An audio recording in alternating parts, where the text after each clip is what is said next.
देवी भव्या जी मैथिलानी पधार चुकी है और कुछ ही क्षण में व्यासपीठ पर आसीन होगी। आइए हम सभी उनका स्वागत करते हैं। अनुकूल बने तो खड़े होकर के देवी जी का स्वागत करें।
बोले भागवत भगवान की जय, राधे रानी सरकार की जय।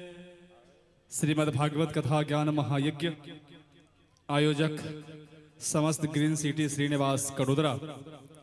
आज कथा का द्वितीय दिवस और प्रथम वेला में हम सभी देवी जी के सानिध्य में पोथी पूजन कर रही है देवी जी और कथा प्रारंभ हो चुकी है। आइए मंत्रों के साथ हम पोथी पूजन करें, ठाकुर जी का पूजन करें। ओम वंशी विभूषित करानव नीरदाभात पीतांबरादरुण बिंब फलाधरोष्ठाद पूर्णेन्दु सुंदर मुखात अरविंद नेत्रात् कृष्णात् परम किमपि ततो अमहं न जाने। भूर्भुवस्व बालकृष्णाय नमो नमः। सुंदर तरीके से देवी जी के हाथों से पोथी पूजन और इस कथा की यजमान श्रीमान राम बाबू जी पांडित जी के द्वारा पोथी पूजन आदि हो रहा है। आइए भागवत जी को प्रणाम करें। जन्माद्यस्य यतोऽन्वयादितरतश्चार्थे स्वभिज्ञः स्वराट् तेने ब्रह्म हृदयादि कवये मुह्यन्ति यत सूरयः तेजो वारिमृदां यथा विनिमयो यत्र त्रिसर्गो मृषा धाम्ना स्वेन सदा निरस्तकुहकं सत्यं परम धीमहि। भूर्भुवस्व भागवत नारायणाय नमो नमः। गन्धाक्षतपुष्पैः सम्पूज्य बालकृष्णाय नमो नमः। भूर्भुवस्व भगवती श्री तुलसी देव्यै नमो नमः। सुकाय नमो नमः। यं प्रव्रजन्तमनुपेतमपेतकृत्यं द्वैपायनो विरह कातरया जुहाव पुत्रेति तन्मयतया तर्वोऽभिनेदुष् तं सर्वभूतहृदयं मुनिमानतोऽस्मि। भूर्भुवस्वः भागवत नारायणाय नमो नमः। आइए आरती प्रज्वलित करें। हम सब मिलकर के ठाकुर जी की आरती उतारे और कथा की तरफ चले हम सब। ओम ज्वालामालिन्यै नमः। रत्नैश्वर्यै नमो नमः। ओम दीपज्योति परब्रह्म दीपज्योति जनार्दन दीपो हरतु मे पापम दीपज्योतिर्नमोस्तुते। ह्रीं इति प्रज्वाल्य फट् इति सम्पूज्य ज्वालामालिन्यै नमः। बोलिए भागवत भगवान की जय। आइए भाव से आरती उतारे। श्री भागवत भागवत भगवान की है आरती, पापियों को पाप से है तारती। श्री भागवत भगवान की है आरती, पापियों को पाप से है तारती।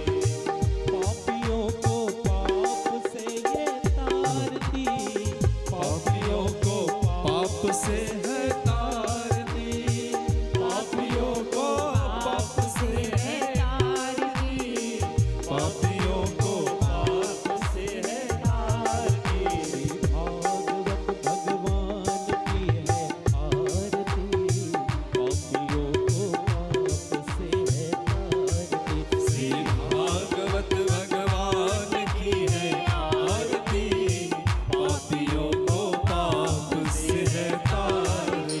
ये अमर ग्रंथ ये मुक्ति पंथ ये पंचम वेद निराला, नवज्योत जगाने वाला। ये अधर बोल जगबंध खोल सन्मार्ग बताने वाला, बिगड़ियों की जगाने वाला। हरि नाम यही हरि ध्यान यही, हरि नाम यही हरि ध्यान यही, जग के मंगल की आरती, पापियों को पाप से है तारती। श्री भागवत भगवान की है आरती, पापियों को पाप से है तारती। ये शांति गीत पावन पुनीत, पापों को मिटाने वाला, हरि दर्श कराने वाला। ये शांति गीत पावन पुनीत, पापों को मिटाने वाला, हरि दर्श कराने वाला। ये सुख करनी ये दुख हरनी, ये सुख करनी ये दुख हरनी, श्री मधुसूदन की आरती, पापियों को पाप से है तारती। श्री भागवत भगवान की है आरती, पापियों को पाप से है तारती। ये मधुर बोल जगपंथ खोल, सन्मार्ग बताने वाला, बिगड़ी को बनाने वाला। ये मधुर बोल जगपंथ खोल सन्मार्ग दिखाने वाला, बिगड़ी को बनाने वाला। श्री राम यही घनश्याम यही, श्री राम यही घनश्याम यही, राजा राम यही राधे श्याम यही, राजा राम यही राधे श्याम यही। हरि के महिमा की है आरती, पापियों को पाप से है तारती। श्री भागवत भगवान की है आरती, पापियों को पाप से है तारती। पापियों को पाप से है तारती, पापियों को पाप से ये तारती। पापियों को पाप से है तारती, पापियों को पाप से है तारती। श्री भागवत भगवान की है आरती, पापियों को पाप से है तारती। श्री भागवत भगवान की है आरती, पापियों को पाप से है तारती। कर्पूर गौरम करुणावतारम, संसार सारम भुजगेन्द्रहारी। सदा वसन्तं हृदयारविन्दे भवं नमामि सहितं नमामि। मंगलम भगवान विष्णु मंगलम गणपतगज, मंगलम पुंडरीकाक्ष मंगलाय तनोहरि। सर्वमङ्गलमाङ्गल्ये शिवे सर्वार्थे शरण्ये गौरी नारायणी नमोस्तुते। त्वमेव माता च पिता त्वमेव, त्वमेव बन्धुश्च सखा त्वमेव। त्वमेव विद्या द्रविणं त्वमेव, त्वमेव शरणं मम देवदेव। कायेन वाचा सेन्द्रियैव, बुद्ध्यात्मना वा प्रकृति स्वभावात् करोमि यद्यपि सकलं परस्मै, नारायणायेति समर्पयामि, नारायणायेति समर्पयामि। नारायणायेति समर्पयामि। यानि कानि च पापानि जन्मान्तरकृतानि च तानि सर्वाणि नश्यन्तो प्रदक्षिणां वदे वदे पुष्पहि देवताभिवन्दनम्। सर्वदेवताय वन्दनं दशुर्दीक्षोय वन्दनम्, आत्माभिवन्दनं परमात्माभिवन्दनं, गुरोडिवन्दनं मा स्वात्मकल्याणार्थे आत्माभिवन्दनम्। बैठ जाइए, सभी लोग अपने अपने स्थान पर बैठ जाइए। हाथों से आरती दीजिए। स्वात्म कल्याणार्थे आत्माभिवंदनम। स्वयं आरती ले लीजिए, हाथ धो लीजिए। हस्ते पुष्पाणि मादाय मंत्र पुष्पांजलि है। हाथ में पुष्प लेकर के पुष्पांजलि करे। ओम यज्ञेन यज्ञम यजन्त देवास्तानि धर्माणि प्रथमान्यासन्न ते हनाकं महिमानः सचन्द यत्र पूर्वे साध्याः सन्ति देवाः। नाना सुगन्धि पुष्पाणि यथा कालोद्भवानि च पुष्पांजलिर्मया दत्तं गृहाण परमेश्वर। अपने हाथों का पुष्प भागवत जी के चरणों में अर्पण कर दे। भूर्भुवः स्वः मंत्र पुष्पांजलिं समर्पयामि। हाथ जोड़ के प्रणाम करे। गतं पापम गतं दुःखम गतं दारिद्र्यमेव च आगता सुख संपत्ति धन्योऽहं तव दर्शनात् आवाहनं न जानामि तवार्चनं पूजां चैव न जानामि क्षमस्व परमेश्वर। क्षमा प्रार्थनां समर्पयामि। आइए जयकारा करते हुए हम सभी भक्तगण देवी जी के कथा के माध्यम से जुड़ेंगे। देवी जी से एक बार प्रेम से जयकारा करेंगे। हमारे जितने भी भक्तगण अभी घर में बैठे, ये महाकाल साउंड सिस्टम इतनी सुंदर लगाए हैं जो पूरी श्रीनिवास में आवाज जा रही है। तो घर बैठे जिनके कानों तक ये ध्वनि पहुंच रही है, उनसे बारंबार आग्रह है कि आप घर में बैठे ना सुने, क्योंकि यदि हमारी गाड़ी बिगड़ जाती है तो हमें गैरेज तक लेकर के जाना पड़ता है। यदि हमारी कोई गाड़ी 2 व्हीलर 4 व्हीलर बिगड़ जाती है तो हमें गैरेज तक लेके जाना पड़ता है। उसी तरह ये शरीर रूपी गाड़ी हमारी बिगड़ गई है तो हमें सत्संग रूपी गैरेज में उसको लेकर के आना पड़ेगा। इसलिए निश्चित रूप से आप घर से निकले। और आप लोग भी जो YouTube पर आप देख रहे हैं, देवी भव्या जी मैथिलान, इस पे जो आप देख रहे हैं कथा, उनसे भी आग्रह है यदि बन पाए आपसे तो शेयर कर दीजिए, जो और लोगों तक इस कथा को पहुंच पाए। और आइए हम ज्यादा समय नहीं लेंगे और जो भी भक्तगण बैठे हैं इधर उधर भ्रमण कर रहे हैं, मेरे छोटे छोटे प्यारे प्यारे भाई जो मस्तियां कर रहे हैं, बच्चे हैं, उनसे आग्रह है कि बच्चे लोग आप भी बैठ जाइए, सभी लोग बैठ जाइए और जयकारा करते हुए हम देवी जी से जुड़ेंगे। और आज की बहुत ही सुंदर कथाएं हैं, अद्भुत कथाएं। अश्वत्थामा की प्रसंग है, द्रौपदी का कुंती का दुख मांगना, भीष्म स्तुति, कई सारी सुंदर सुंदर प्रसंग हैं। तो जयकारा करते हुए देवी जी से जुड़ेंगे। बोलिए भागवत भगवान की। एक बार जयकारा प्रेम से। राधे रानी सरकार की, गोवर्धन नाथ की, व्यास जी महाराज की जय जय श्री राधे श्याम। आइए देवी जी से जुड़ते हैं।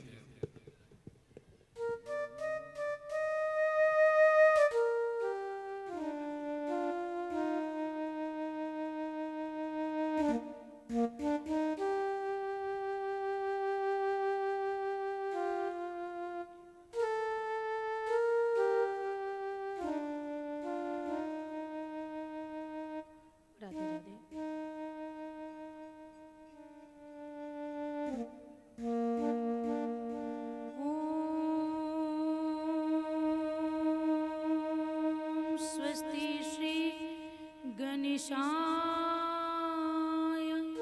नमः।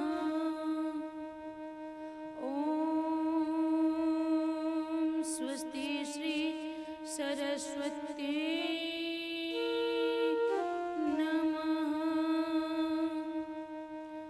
ओम स्वस्ति श्री गुरुचरण कमलेभ्यो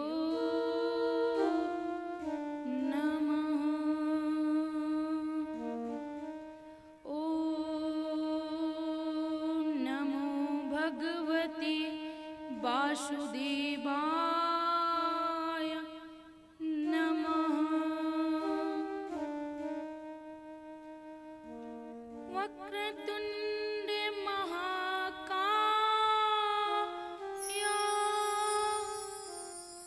सूर्यकोटि समप्रभा निर्विघ्नं कुरु मे देव सर्वकार्ये सुसर्वदा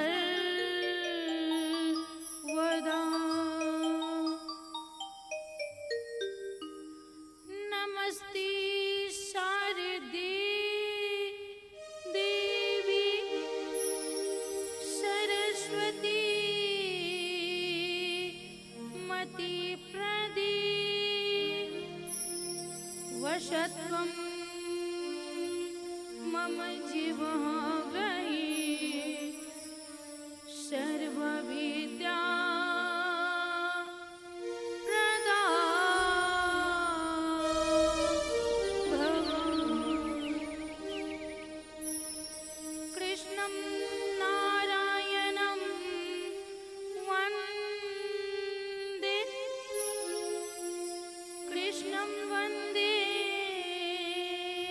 व्रजप्रियं कृष्णं द्वैपायनं वन्दे कृष्णं वन्दे वृथा शुद्धम् सच्चिदानन्दरूपाय विश्वोत्पत्त्या दिहेतवे तापत्रया विनाशाय श्रीकृष्णाय वयं नमः। राधे मेरी मातु है, पिता मेरे घनश्याम, इन दोनों के चरणों में मेरा कोटि कोटि प्रणाम। राधे मेरी स्वामिनी, मैं राधे जू की दास, जन्म जन्म मोहे दीजियो श्री चरणन में वास। मेरे प्यारे मोहना, मोह मन गयो समाय, तेरा मुख देखे बिना मोहे कछु नाही सुहाय। लेत सदा सुधी दीन की सहज दया की धाम, जननी जनक इस जीव के प्रभु श्री सीता राम।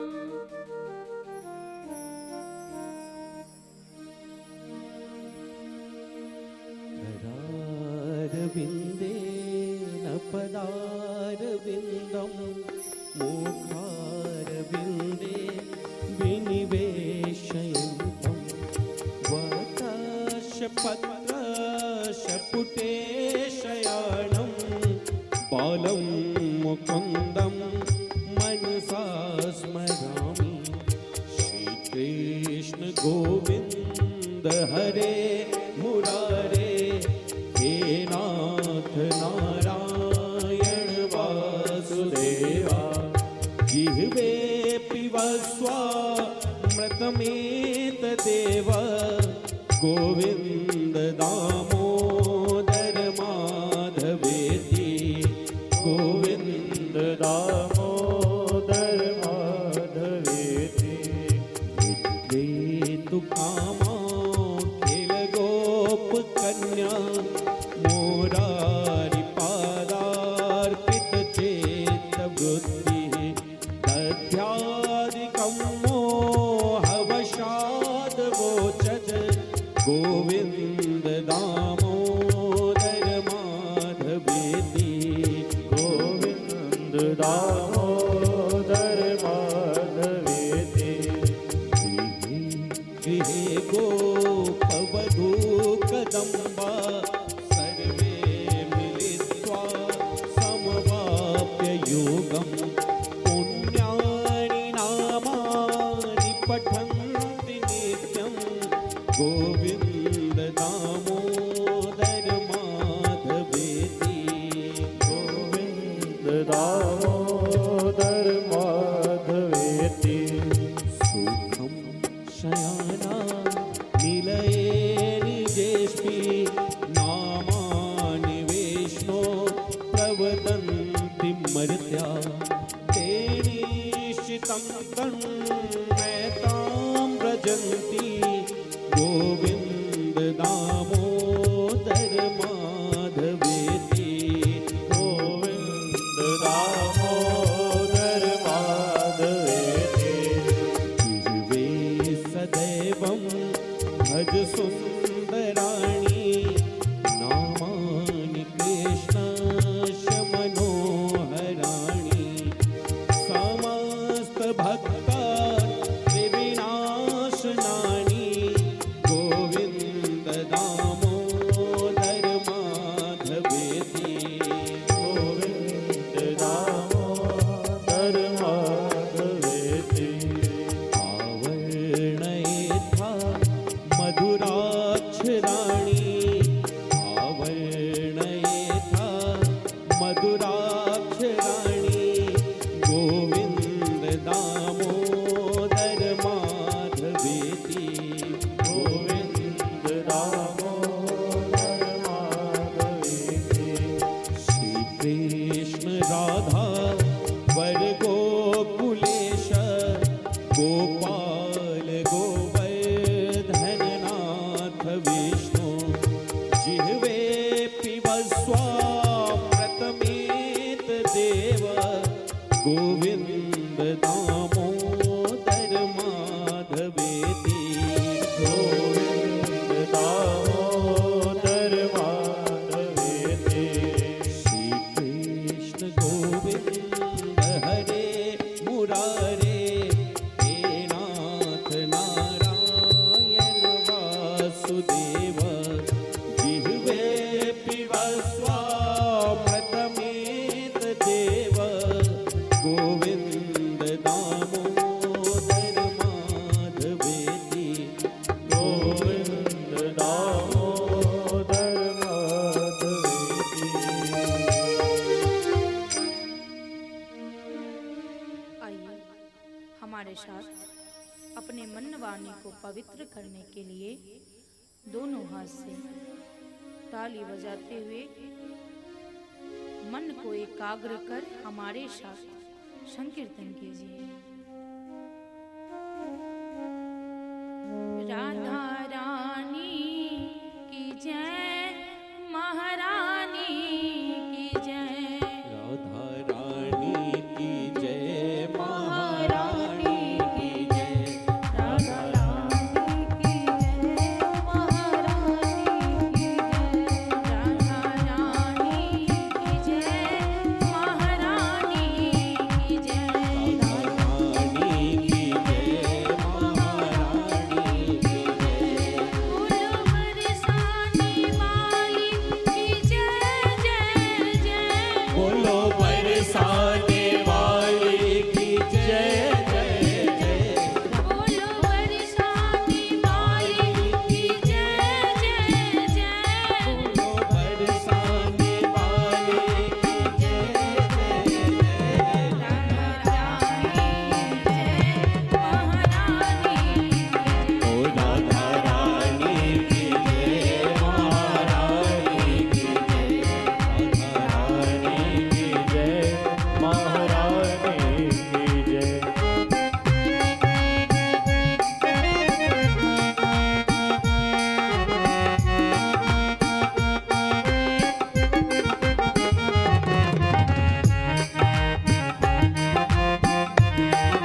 भानु दुलारी की जय महारानी राधा रानी की जय महारानी की जय राधा रानी की जय महारानी की जय। प्रेम से बोली राधा रानी सरकार की, श्री बाके बिहारी लाल की, राधा रानी सरकार की, भागवत भगवान की, व्यास जी महाराज की, सुखदेव जी महाराज की जय जय श्री राधे श्याम। राधे राधे। कल की कथा में मैंने भागवत जी का महात्म बताया। मतलब महात्म अर्थात महत्व, भागवत जी का महत्व क्या होती है। और जब तक हम किसी चीज का महत्व नहीं जानते तब तक उसकी कदर नहीं होती। अब जैसे हीरा का परख किसको है? जोहरी को है। अगर हीरा किसी और को मिल जाए तो वो क्या समझेंगे? पत्थर है। लेकिन नहीं, वही हीरा हम खरीद कर लाते हैं तो उसका कितना महत्व देते हैं। उसी प्रकार अगर हम पहले महत्व जान ले कि ये भागवत शास्त्र क्या है तो इसकी कदर होगी, इसकी महानता बढ़ेगी। वैसे तो शास्त्र बहुत है, लेकिन केवल एक ही ऐसा शास्त्र है जो दहाड़े मार कर कहता है कि मेरे शरण में आ और मैं तुझे मोक्ष दूंगा। कल की कथा में मैं कह नहीं पाई। अगर हम राम कथा सुनते हैं तो उसमें केवल राम जी का वर्णन है। देवी कथा सुनते हैं तो देवी का वर्णन है। लेकिन अगर शिव पुराण सुनते हैं तो उसमें शिव जी का वर्णन है। लेकिन एक भागवत शास्त्र ऐसा है कि इसमें हर प्रकार का वर्णन है। इसका अर्थ यही है कि भागवत शास्त्र सुनने से हमें यह सिखाया जाता है कि हमें अपनी जीवन इस मनुष्य योनि को कैसे सुधारना है और कैसे जीना है। आज तक अपने जीवन में हमने क्या किया उससे कोई मतलब नहीं। अब से मेरे से किसी प्रकार की कोई भी भूल ना हो। आइए कथा में प्रवेश करते हैं। उस समय की बात है जब महाभारत के युद्ध खत्म हो चुकी थी। और महाभारत के युद्ध जब खत्म हो चुकी थी और सारे कौरव मारे गए थे, लेकिन उसमें दुर्योधन आज भी जीवित था। दुर्योधन भीम की गदा से अधमरा हो गया था। क्या हो गया था? अधमरा। ना तो जीवित है और ना ही वो मरा है। उस कुरुक्षेत्र में जितने मारे गए थे उस लाशों के साथ ये दुर्योधन भी वहीं पड़ा हुआ था। और जब किसी प्रकार जैसे कोई पशु मर जाता है अथवा अगर हम दाह संस्कार नहीं करते हैं तो उस लाश पे गिद्ध उतरता है। एक ऐसा पक्षी है जो वो सिर्फ मांसाहार करता है। वैसे तो वो वाली पक्षी तो हम लोग भी बन चुके हैं ना। हम लोग भी तो वही करते हैं। हमें एक बात समझ में नहीं आती, मैं कथा से थोड़ी भटक रही हूं। कि ये बताइए कि मनुष्य का शरीर बड़ा है अथवा हाथी का शरीर बड़ा है? किसका बड़ा है? हाथी को देखा नहीं? देखा तो अपने से बड़े हैं या हमसे छोटे हैं? बड़े हैं, तो भी उसे मांस की जरूरत नहीं पड़ती। घोड़े हैं, इतना काम करता है वो, कभी उसे मांस की जरूरत नहीं पड़ती। लेकिन मनुष्य ही एक ऐसा जीव है जो सब कुछ बनाकर खा सकता है और जीव को भी वो नहीं बकसता। कितनी दुख की बात है।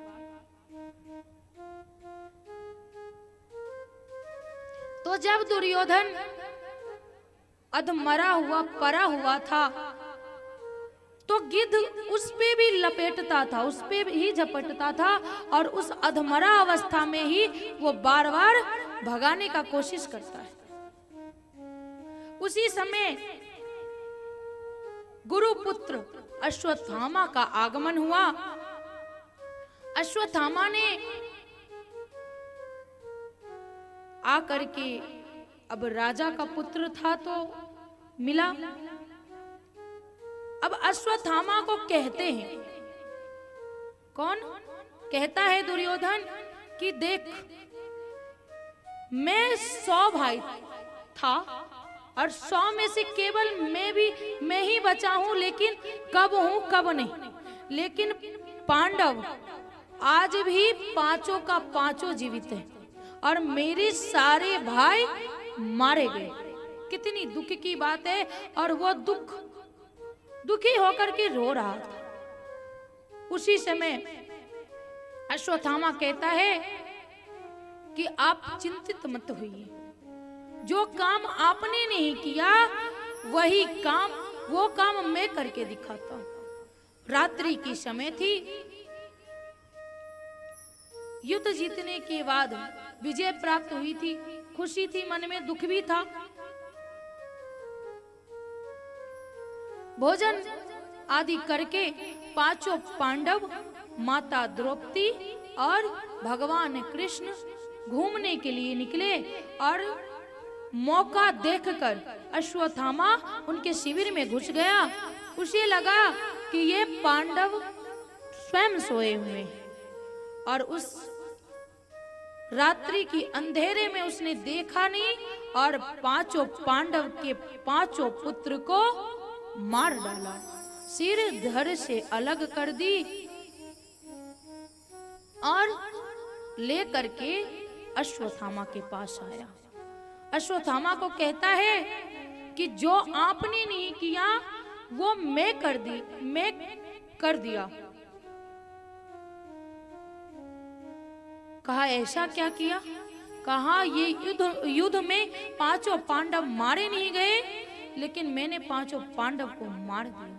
इस बात से अश्वत्थामा के मन में खुशी होती है कि मेरा भाई नहीं बचा तो वो सब भी नहीं बचा। बस जैसे ही कपड़ा हटाई और कपड़ा हटाई तो देखा उसने कि पांचों पांडव नहीं, पांचों पांडवों के पांचों पुत्र के शिष्य हैं। ये देखकर उसके मन में कष्ट हुआ। तुरंत अश्वत्थामा से कहते हैं कि तूने ये क्या किया अश्वत्थामा?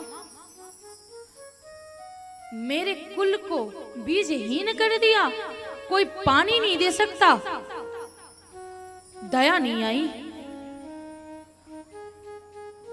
दुर्योधन जो था बचपन में 1 नंबर का आकताई, कहते हैं ना कि जब छोटे रहते हैं ना वो उसका संस्कार ही बता देता है कि बच्चे आगे चलकर क्या करने वाला है। तो आकताई था और जब वो वन में जाता था तो ऋषियों का पूजा की सामग्री नदी में फेंक देता और जब ऋषि को आते देख वो जोर जोर से हंसता और जब ऋषि डांटते तो वो रोने लगता। 1 नंबर का नाटकबाज। इस बात पे एक बार दुर्वासा ऋषि ने श्राप दे दी कि जिस दिन तू एक साथ हंसेगा और रोएगा उस दिन उसी क्षण तेरी मृत्यु हो जाएगी। और यहाँ खुशी और दुख का मेलन हुआ, सम्मेलन हुआ। और उसी समय दुर्योधन इस शरीर को छोड़कर चला। इधर माता द्रौपदी और अपने 5 पतियों के साथ जब शिविर में आई तो उसने देखा कि इतनी रक्त की बहाव कहां से आ रही। डर गई, कंबल हटाया। अरे कौन इतना बड़ा निर्दयी है जिसके हृदय में तनिक भी दया नहीं। उसने सोते हुए बच्चे को मार डाला। दया नहीं आई क्या? और माँ तो माँ होती। कहा जाता है कि एक बार पति को कुछ हो जाए तो वो कुछ दिन के बाद भूल जाती है, लेकिन अगर उसके संतान को कुछ हो जाए तो माँ जब तक जीवित रहती है या तो वो पागल हो जाती है, और नहीं वो जीवित है तो फिर वो जिंदा नहीं है। माता द्रौपदी रोने लगती, विखलने लगती हैं। 5 पांडवों ने कहा ये किया किसने? बहुत क्रोध आया। अर्जुन ने कहा जिसने भी किया हो उसे हम क्षमा नहीं करेंगे और उसे मृत्यु दंड देंगे। भीम कहता है अगर कोई छोड़ भी दिया तो छोड़ दिया, लेकिन उसे मेरी गदा से कोई बचा नहीं सकता। तुरंत भगवान कृष्ण को कहते हैं कि चलिए, जो भी किया होगा ज्यादा दूर नहीं गया होगा। जैसे ही शिविर से निकले, रथ पे सवार होकर निकले, कुछ दूर चलने के बाद उन्होंने देखा कि अश्वत्थामा आ रहा है। और अश्वत्थामा आ रहा है तो जो चोरी किया रहता है ना, उसके मन में डर रहता है कि कहीं सामने वाला जान न ले। अगर चोर को पकड़ना है तो उसकी चंचलता देखकर ही पता चल जाएगी कि चोरी और ये कार्य इसी ने किया है। क्योंकि अगर हम कुछ गलत काम करते हैं तो कोई एक दूसरे में जब बात करता है ना, तो मेरे हृदय में यही हम लोगों को लगता है कि कहीं ये मेरे बारे में तो ही बात कर रहा, कहीं ये मेरे लिए कुछ कह तो नहीं रही ना उसको, ये मेरी राज जानती है। तो ये मन में हो जाता है। जैसे ही अर्जुन को आते हुए देखा तो वो घबरा गया और घबरा करके अपने रथ को मोड़ लिया। बस अर्जुन के मन में संदेह उत्पन्न हो गई। उसने पीछा किया, बहुत दूर तक जब पीछा किया, अब लगा अश्वत्थामा को कि घोड़ा थक गई है, अब हम आगे बढ़ नहीं सकते। तो उसने अर्जुन पे ब्रह्मास्त्र चला दिया। ब्रह्मास्त्र को अपनी ओर आते देखकर अर्जुन घबरा जाते हैं कि गोविंद ये क्या, इसने तो मेरे ऊपर ही ब्रह्मास्त्र चला दिया। गोविंद कहते हैं कि उसे सिर्फ चलाने आता है, तुझे वापस भी लेने आता है। उसी समय अर्जुन ने आचमन कर ब्रह्मास्त्र को ध्यान किया और उस ब्रह्मास्त्र, इसने भी ब्रह्मास्त्र चलाई और दोनों ब्रह्मास्त्र एक दूसरे से टकराकर शांत हो गए। रथ से उतरकर उसे घसीटकर, कहते हैं ना कि जैसे सिंह अपने शिकार पर झपाटा मारता है, झपेटता है, उसी प्रकार अर्जुन झपेटता है इस पे, अश्वत्थामा पे, और खींचकर रस्सी से बांधकर रथ के पीछे डालकर शिविर के पास लाता है और द्रौपदी के चरणों में गिराकर कहता है, ले द्रौपदी, ये तुम्हारा अपराधी है और इसे दंड तुम ही दोगी।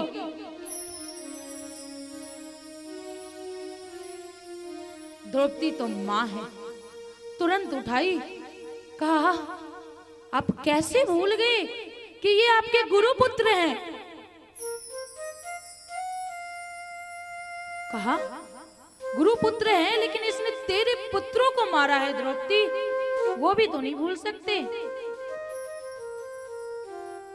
माता द्रौपदी कहती है मैं इन्हें दंड नहीं दे सकती। क्यों?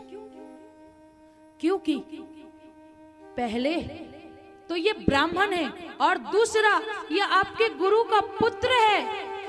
और सबसे बड़ी बात, ये दोनों बात मैं भूल जाऊं तो आपकी गुरु माँ के पास इसके अलावा कोई और नहीं है। युद्ध में आपके गुरुजी मारे गए। अगर मेरे पांचों पुत्र को इन्होंने मारा है तो हमारे पास आप पांचों भाई हैं सहारा के लिए। हम इन्हें दंड नहीं दे सकते। अब भीम कहते नहीं, मैं इसे छोड़ नहीं सकता, मैंने वचन लिया है। अर्जुन कहते हैं, माधव, इतना बड़ा मन में संशय था, पूरी महाभारत हो गई, लेकिन हर वक्त आप मुझे साथ दिए, रास्ता दिखाया है, तो आज भी आप ही बताओ कि मैं क्या करूं। गोविंद कहते हैं, वो टेढ़े टांग वाले ना कभी सीधी बात नहीं बोलते, वो टेढ़ी ही बात बोले। अब समझना और ना समझना अपने ऊपर है। कहा, देखो अर्जुन, ब्राह्मण को कभी दंड नहीं देनी चाहिए, चाहे वो लाख दुराचारी हो, उसे दंड नहीं देनी चाहिए, लेकिन आक्ताई को छोड़नी नहीं चाहिए। आप सबके मन में होगा कि अगर ब्राह्मण कोई अपराध करता है जो क्षमा योग्य नहीं, तो क्या उसे छोड़ दे? हाँ, उसे छोड़ दे। आप उन्हें छोड़ दो, क्योंकि ब्राह्मण दंड के योग्य नहीं है और आप उन्हें दंड नहीं दे सकते, उन्हें दंड गोविंद देते हैं। कंस इतना बड़ा पापी जिसे भगवान ने उद्धार करने के लिए इस पृथ्वी पे जन्म लिया, रावण जैसा, कुंभकर्ण जैसा पापी को भगवान स्वयं नारायण रामा अवतार में अवतार लेकर के उद्धार करने आए, लेकिन अश्वत्थामा इतना बड़ा पापी था कि भगवान उसे छुए तक नहीं। भगवान के हाथ से अगर मृत्यु हो जाए तो मृत्यु थोड़ी है। इस 84 लाख योनि में हमें जो दुख झेलना पड़ रहा है वो झेलना नहीं पड़ेगा। और पता है उसका दंड क्या होता है? ना तो वो मरता है और ना ही जीवित रहता है। आज भी वो अश्वत्थामा जीवित है तो क्या वो खुश है? अमर है, इसका मतलब वो खुश है? नहीं खुश है, दर दर की ठोकरें खा रहा है। भगवान इस प्रकार निरस्कार करते हैं, तिरस्कार करते हैं कि उसकी तरफ नजर उठाकर भी नहीं देखते। और ब्राह्मण के लिए सबसे बड़ी यही सजा है। अगर कोई ब्राह्मण अपराध करता है तो अपने वाणी से, अपने आप से कभी उसे दंड ना दो, उसे गोविंद पर छोड़ दो कि प्रभु आप जानो। अगर माता द्रौपदी दंड दी होती तो आज अश्वत्थामा का इस मरण जीवन की झंझट से खत्म हो गई होती, लेकिन उसने गोविंद पे छोड़ दिया तो आज वो दर दर का ठोकरे खा रहा है। तो क्या कह रहे हैं गोविंद कि एक ऐसी सजा दो, कह रहे हैं कि ना तो ब्राह्मण को सजा देनी चाहिए और आक्ताई को छोड़नी नहीं चाहिए। अर्थात अब तो इसमें समझ में नहीं आ रही कि करनी क्या चाहिए। है ये ब्राह्मण भी, और काम जो किया है वो आक्ताई से कम नहीं किया है, उसका तो मृत्यु दंड ही होनी चाहिए। लेकिन अर्जुन समझ गए कि नहीं, मृत्यु से भी बड़ा दंड है क्या? किसी का अपमान कर देना। अगर हम किसी का अपमान करते हैं, अगर माना कि मैंने उसे मार दिया तो कुछ क्षण कष्ट होगी, फिर मरने के बाद शरीर जलती है, उसका भी जलन नहीं पता चलता। लेकिन अगर कोई अपमान करता है और ये बात जब बार बार रिपीट होती है, ध्यान आता है कि फलाने दिन फलाने इंसान ने मुझे ये अपमान किया था, तो उतनी बार मृत्यु होती है उस इंसान का। और इससे बड़ा दंड कोई और हो ही नहीं सकता। बस अर्जुन समझ गए। अश्वत्थामा के मस्तक पे मणि थी, मणि खींचकर और शिविर से धक्के मार कर निकाल दिया। और कहते हैं ना कि गलतियां पीठ की जैसे होती है, अपनी कभी नहीं दिखती। सामने वाले की दिख जाएगी कि वो उसकी गलती है, लेकिन अपनी गलती है ये कभी नहीं दिखती। और ऐसे हम सीने तान के खड़े होते हैं कि मेरी तो कोई गलती ही नहीं, मैंने तो किया ही नहीं। और जब तक गलती की एहसास नहीं होती ना, तब तक सुधरने का कोई चांस नहीं है। पहले गलती की एहसास होनी चाहिए। अश्वत्थामा के मन में बिल्कुल नहीं है कि उसने अपराध कितना बड़ा किया है। उसके मन में ये लगा कि उसने मेरा अपमान किया है और इस अपमान का बदला तो मैं लूं। और अपमान के बदले में उसने क्या किया कि अभिमन्यु की पत्नी थी उत्तरा, और उत्तरा गर्भवती थी, और उत्तरा के गर्भ पर उसने पुनः ब्रह्मास्त्र चला कि पूरे बीजहीन ही कर देना है। भगवान कहते हैं अर्जुन से कि अर्जुन, माता कुंती को कहते हैं कि बुआ अब अपना राज्य पाट आप संभालो और मुझे द्वारिका जाने दो। माता कहती हैं कि गोविंद भगवान मत जाइए। और बातचीत चली रही है कि उस समय उत्तरा दौड़ती हुई आती है कि हे प्रभु, हे गोविंद, हमारा रक्षा कीजिए।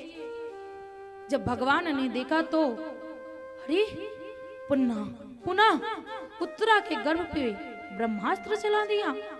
भगवान तुरंत अंगूठे की साइज में होकर और उत्तरा के गर्भ में प्रवेश कर जाते हैं और मां उत्तरा के गर्भ का वो रक्षा करते हैं।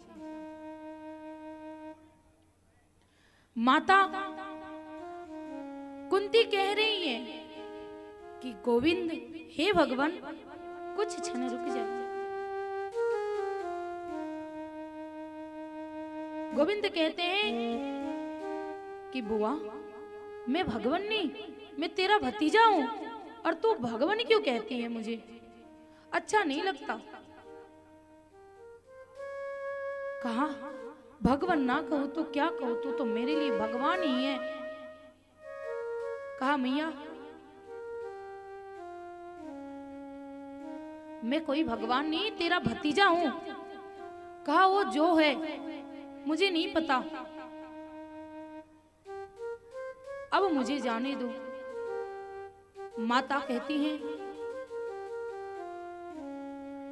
कि नहीं, कुछ दिन और रुक जा। कहा कितना दिन रुको बुआ? द्वारिका भी तो जाना है, वहां भी सभी याद कर रहे हैं।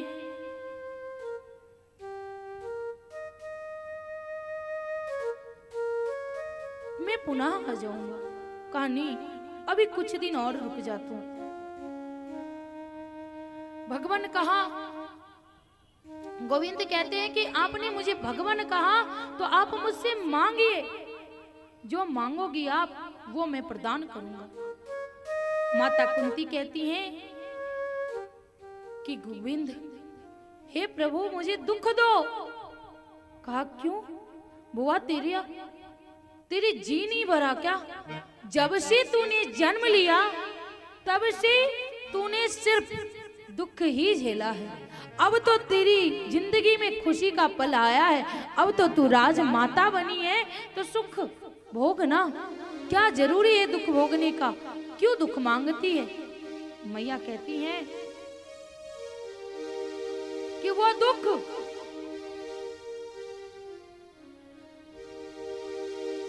पतवार के बिना ही मेरी नाव चल रही है। वो कहती हैं कि वो दुख नहीं था जब तू मेरे साथ था, और ये सुख नहीं चाहिए क्योंकि उस दुख ही वो सही लगा जब तू मेरे साथ था। जब मैंने किस प्रकार से अपने 5 पुत्रों को पाला, ऐसा कभी धृतराष्ट्र ने नहीं छोड़ा। 12 वर्ष की वनवास, 11 वर्ष की वनवास और 1 वर्ष की अज्ञातवास और सब में तू मेरे साथ था। लाक्षागृह बना करके मेरे बच्चों को मारने का कोशिश किया, उस समय भी तू मेरे साथ था। तो वो आनंद में था, लेकिन ये आनंद आनंद नहीं लगेगा गोविंद अगर तू मेरे साथ नहीं होगा। आइए, बहुत सुंदर सी भाव है, हम सब मिलकर गाते हैं। तुम साथ हो जो मेरे, किस चीज की कमी है। तुम साथ हो जो मेरे, किस चीज की कमी है। किसी और चीज की अब दरकार ही नहीं है। तेरे साथ से गुलाम ये गुलफाम हो रहा है। तेरे साथ से गुलाम ये गुलफाम हो रहा है। करते हो तुम कन्हैया, करते हो तुम कन्हैया, मेरा नाम हो रहा है। मेरा आपकी कृपा से सब काम हो रहा है। मेरा आपकी कृपा से सब काम हो रहा है। करते हो तुम कन्हैया, मेरा नाम हो रहा है। करते हो तुम कन्हैया, मेरा नाम हो रहा है। मेरा आपकी कृपा से सब काम हो रहा है। मेरा आपकी कृपा से सब काम हो रहा है।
जय हो।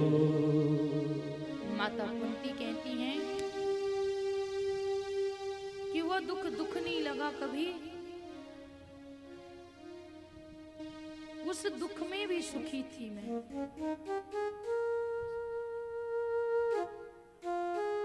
मनुष्य भगवान को कब याद करता है? कब? जब उसे चारों तरफ से लगता है कि कभी कोई सहारा नहीं है ना, तब वो प्रभु को याद करता है। नहीं तो पहले वो सारे रिश्तेदार से मिलता है कि ये हमारे हैं, ये हमारे हैं, वो हमारे हैं। लेकिन सच्चाई तो यही है कि इस दुनिया में किसी का कोई नहीं है, और भगवान को जब हम बाद में बुलाते हैं उससे बेहतर यही है कि शुरुआत में बुला ले तो पीड़ा ही ना सहनी पड़े।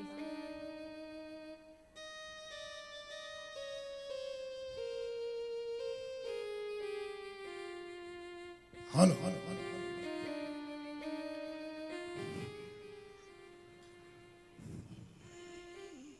जो सुख में सुमिरन करे तो दुख काहे को हो। इंसान भूल जाता है, करते हो तुम कन्हैया। बहुत सुंदर मुखड़ा है हमारे जीवन में। इंसान सोच लेता कि मैं स्वयं कर्ता बन जाता है, जबकि कहते हैं कि पत्ता पत्ता डाली डाली हिल नहीं सकता, कन्हैया तेरी मर्जी के ये सृष्टि चल नहीं सकता। एक बार जोरदार ताली होनी चाहिए। तालियों की गड़गड़ाहट, तालियों की गूंज। आप सबको पता है ना कि जो कथा मंडप में आकर के ताली बजाता है उसके हाथ की रेखा, जो दरिद्रता की रेखा होती है, जो गरीबी की रेखा है, वो मिट जाती है। तो देखता हूं कौन कौन मिटाना चाहता है, तेजी से बजाएगा। जिंदगी है मुस्कुराने का नाम, इसलिए थोड़ा हंस लिया करें। गम तो है हजारों, जब कथा में आए तो जी खोल करके ठहाके मार के ताली बजा के हंसा करिए। जोरदार ताली होनी चाहिए, क्योंकि जिंदगी में कहते हैं हंसना मुस्कुराना भगवान की सबसे बड़ी भक्ति होती है। जब इंसान मुस्कुराता है, प्रसन्न होता है, तो समझ लेना उस समय वो स्वर्गलोक में होता है। लेकिन मनुष्य नरक जीवन में आकर के थोड़ा हंसना कम हो गया है। अब लोग कहते हैं कि खुल के हंसे हुए कितना अरसा बीत गया, बस मंद मंद मुस्कुरा जाते हैं। पता नहीं क्या है गम, जब चेहरे पे आता है तो चेहरे से पता चल जाता है। लेकिन खुशी को जी भर के छुपाते हैं, जी भर के छुपाते हैं। तो खुशी छुपाने की चीज नहीं है। जोरदार ठहाका लगाइए, मुस्कुराइए कि आप श्रीनिवास के सोमेश्वर प्रांगण में। हमारे बीच कुछ लोग पहुंचे हुए हैं अतिथि, जिन्हें मैं सम्मान सहित इस मंच पर बुलाना चाहूंगा, जो कि हमारे बीच कथा में आए और जुड़े, मेरे साथ इस प्रांगण की कथा को भी अनुग्रहित किए और अपने जीवन को भी धन्य किए। हमें संकल्प को पूरा करना है, संकल्प को साथ में लेकर के जीना है। तो इसी तरह कथा का भी प्रारंभ करना होगा। मेरे साथ कुछ लोग जुड़ करके भी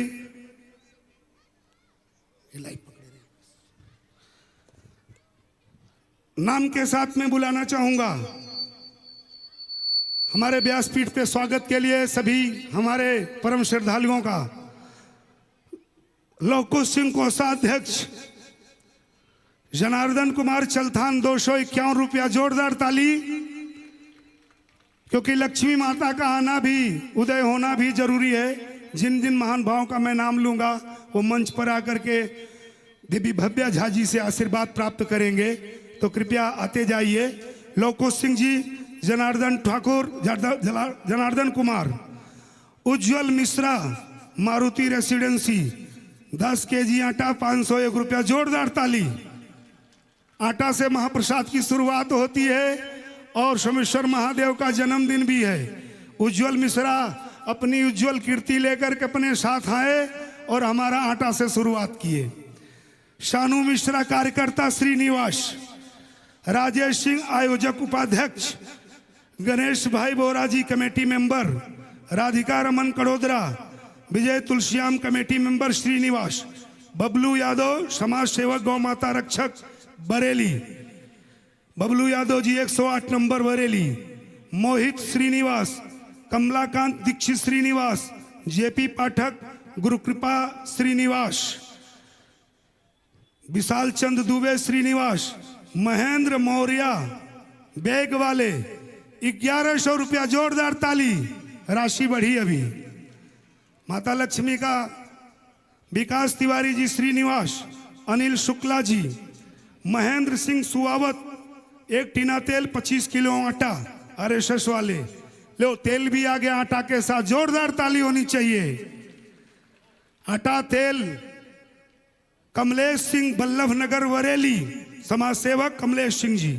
चंदू भाई वराछा सूरत 501 रुपया, जोरदार ताली। हमारे मंत्री भाई, मंत्री एंड सन्स श्रीनिवास सोसाइटी में ऑफिस है सामने, मंत्री यादव जी आपका भी स्वागत है। और संदीप सिंह जी श्रीनिवास सोसाइटी, जाने माने चेहरे, इनका ऑफिस भी है और भाई साहब का बहुत ही अथक प्रयास योगदान रहता है। और अमित पाल 251 श्रीनिवास, सभी के लिए जोरदार ताली होनी चाहिए। क्योंकि तुलसी पंछी के पिए घटे न सरिता नीर, दान किए धन नहीं घटे जो सहाय रघुवीर। हम लोगों के जीवन में ऐसा कोई व्यक्ति नहीं है जिसने दान दे के गरीब बन गया हो। क्या नाम बोलिए? विशाल दुबे की तरफ से 1100 रुपया, जोरदार ताली। आप लोगों ने बता दीजिए कहां खड़े रहेंगे आप? हाँ नहीं, मैं पब्लिक को नहीं देखेंगे तो बात किससे करूंगा आपसे? मैं तो बात करने इन लोगों से आया हूं क्योंकि 33 कोटि को लाया हूं। तो मेरी लेखनी से कलम उठी है, मैं ऐसे लिखता हूं तो लिख नहीं पाता, बोलता हूं तो बराबर बोल जाता हूं, फिर भी लिखने की कोशिश किया हूं, त्रुटि हो तो क्षमा करना। सोमेश्वर प्रांगण मध्य कथा हो रही है महान, देवी भव्या झा के मुखार बिंद से हो रहा है भागवत का गान। हम सभी भक्तों का और सनातन का बढ़ रहा है मान, 33 कोटि देवताओं का हो रहा है सम्मान, हो रहा है सम्मान।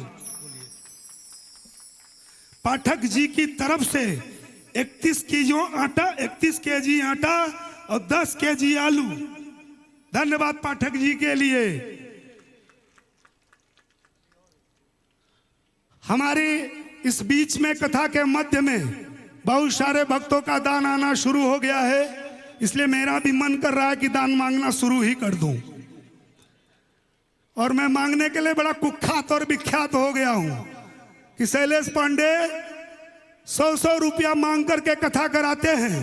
मुझे गर्व होता है कभी कभी, ए राधा रानी कन्हैया तेरी राह में मैं मंगता कहलाऊं, भिखमंगा की उपाधि पा जाऊं, पर तेरी कथा हो जाए, तेरा महाप्रसाद हो जाए, मेरा भी मान बढ़ जाएगा। तो मेरा भी मान रखिए आप सभी, बस इतना प्रयास कीजिए। श्रीमद् भागवत कथा के इस महाप्रसंग में सोमेश्वर भगवान के जन्मदिन पर मात्र 100-100 रुपया दीजिए। जोरदार ताली अपने आप के लिए। जो जो ताली बजाएगा वो 100-100 रुपया दे के जाएगा, और जो नहीं दे पाएगा उसे मैं और मेरा कन्हैया दोनों मिलकर प्रणाम करेंगे कि अगले साल उसे भगवान 100 रुपया देने की शक्ति दे। राधे राधे। ये जीवन है, चलता रहेगा प्यारे। हजारों कमाओगे, लाखों लुटाओगे, करोड़ों गवाओगे, कोई तेरे नाम पर लिखा नहीं आएगा। जैसे अमेरिका में डॉलर चलता है, इंडिया में रुपया चलता है, दुबई में दीनार चलता है, ऐसे जब मर के स्वर्ग में हम जाते हैं तो वहाँ ये धर्म का रुपया चलता है। वहाँ डॉलर का कोई काम नहीं, वहाँ करेंसी गड्डी का कोई काम नहीं। फिर सबका खाता चेक किया जाता है और किसने अपने खाते में कितना डाला है उसी अनुपात में उसे खर्च करने के लिए स्वर्ग में दिया जाता है। तो अपना अकाउंट बढ़ाएं और अपना अकाउंट खोलें। हमारे भाई साहब अभी मैं देखा ना, अभी स्कैनर का जमाना है, स्कैन करके दे दिया जाता है। तो कोई कोई आदमी को लगे अपना मोबाइल पवित्र कीजिए और कृपया श्रीमद् भागवत कथा में आए हैं तो दुबे जी बैठे, उनके सामने स्कैनर है, वहाँ अपने मोबाइल को स्कैन कीजिए। ये देखिए एक बहन जी की तरफ से आ गया 100 रुपया। बढ़ती रहे बढ़त, धन लक्ष्मी आबाद रहे और लक्ष्मी ही वो चलायमान, जीवन सबका संसार रहे। पैसों से कभी भी पूरा किसी का नहीं हुआ है। अगर पैसे की शोभा होती है तो दान होता है। राजा हर्ष इसी महाकुंभ में अपने पूरे साल भर की कमाई हुई संपत्ति को दान दे करके आ जाते थे, लेकिन आज हजारों साल बीत गया, फिर भी शैलेश पांडे मंच पर उस राजा हर्ष का नाम ले रहे हैं। ये होती है दान की महिमा। हजारों साल के बाद हमें, ऐसा तो हजारों राजा आके चले गए और उनकी धन संपत्ति उसके बेटा बेटी नाती पोतों ने बांट लिया होगा। सबके लिए जोरदार जयकारा लगना चाहिए। मेरी मुट्ठी भर जाए तब तक नहीं जाऊंगा। तो राजा हर्ष का हमने जिक्र किया। आप सब राजा हर्ष से कम नहीं हो। हंस लो। कॉमेडी की बात निकली है तो कल कोई बहन जी मुझे बोली कि आप कॉमेडी कम कर दिए हो। मैं बोला नहीं कम नहीं किया है, थोड़ा हंस लेते हैं ज्यादा लोग, तो मैं एक कॉमेडी बोल के ही जाता हूं। कलयुगी पति की कहानी। कलयुगी पति की पत्नी वृद्धा हो गई थी, बीमार हो गई थी। एक दिन राम नाम सत्य हो गया तो थोड़ी दूर जब अर्थी चली तो खंबे से टकरा दिया। अर्थी उठ बैठी, फिर बेचारा लाया, 2 महीना सेवा किया। दोबारा जब मरी तो वो दोबारा सब कह रहे थे राम नाम सत्य है, तो वो बोल रहा था खंभा बचा के, खंभा बचा के, खंभा बचा के। राम नाम सत्य के चक्कर में तुम लोग खंभा से लड़ा देते हो और फिर मुझे 2 महीने ले जाके सेवा करनी पड़ती है। तो जीवन में एक खंभा, जोरदार ताली हो जानी चाहिए। ये संशय, ये विषाद, ये मन हमेशा हंसता रहे, खिलखिलाता रहे, मुस्कुराता रहे। आप मुस्कुराइए कि आप श्रीनिवास में हैं, क्योंकि धरती पर हम जितना समय धर्म में जीते हैं उतना समय ही स्वर्ग में जी रहे हैं। बाकी सब माया लोग है। मैं जाने वाला नहीं अगर पैसा आता रहेगा तो हम जयकारा के साथ आते हैं पुनः कथा में और कथा में प्रवेश करते हैं। देवी भव्या झा जी का यूट्यूब चैनल भी है, लाइव भी आ रहा है फेसबुक पर। उस सब को आप लोग भी सब्सक्राइब करिए, चैनल को आगे बढ़ाइए। ब्राह्मण मुखे वेदो, ब्राह्मण के मुख से निकला हुआ वेद होता है। ये ब्राह्मणी कन्या है और ब्राह्मणी कन्या के मुख से निकला हुआ वेद के समान होता है। देखो आज मेरी जुबान बड़ी सत्य हुई है। किसी ने 200 रुपया दिया, इनके लिए जोरदार ताली। इन्होंने डबल कर दिया, जिसका डबल आए और बड़ा। ये देखिए माता जी की तरफ से 500 पंचगुना कर दिया, जोरदार ताली। यह सनातन का सिलसिला है, रुकना नहीं चाहिए प्यारे। भगवा लहरा जाए, विश्व धरोहर बनना नहीं चाहिए। हम सब विश्व की धरोहर है। हजारों साल से हम चले आ रहे हैं और हजारों साल तक चलते चले जाएंगे। कुछ बात है कि हस्ती मिटती नहीं हमारी। भगवा लहराए तिरंगा के साथ, ये सनातन संस्कृति हमें है प्यारी। बोलो राधा रानी सरकार की, बोलो नंद नंदन गोपाल की, बोलो किशन कन्हैया लाल की, बोलो भागवत भगवान की, बोलो देवी भव्या झा की, बोलो जय श्री राम, जय श्री राम, जय श्री राम, जय जय श्री राधे श्याम। जय हो। हमारो धन राधा श्री राधा श्री राधा, हमारो धन राधा श्री राधा श्री राधा, हमारो धन राधा श्री राधा श्री, परम धन राधा राधा राधा राधा राधा, परम धन राधा राधा राधा राधा राधा, के भज मन राधा श्री राधा श्री राधा, के भज मन राधा श्री राधा श्री राधा, हमारो धन राधा श्री राधा।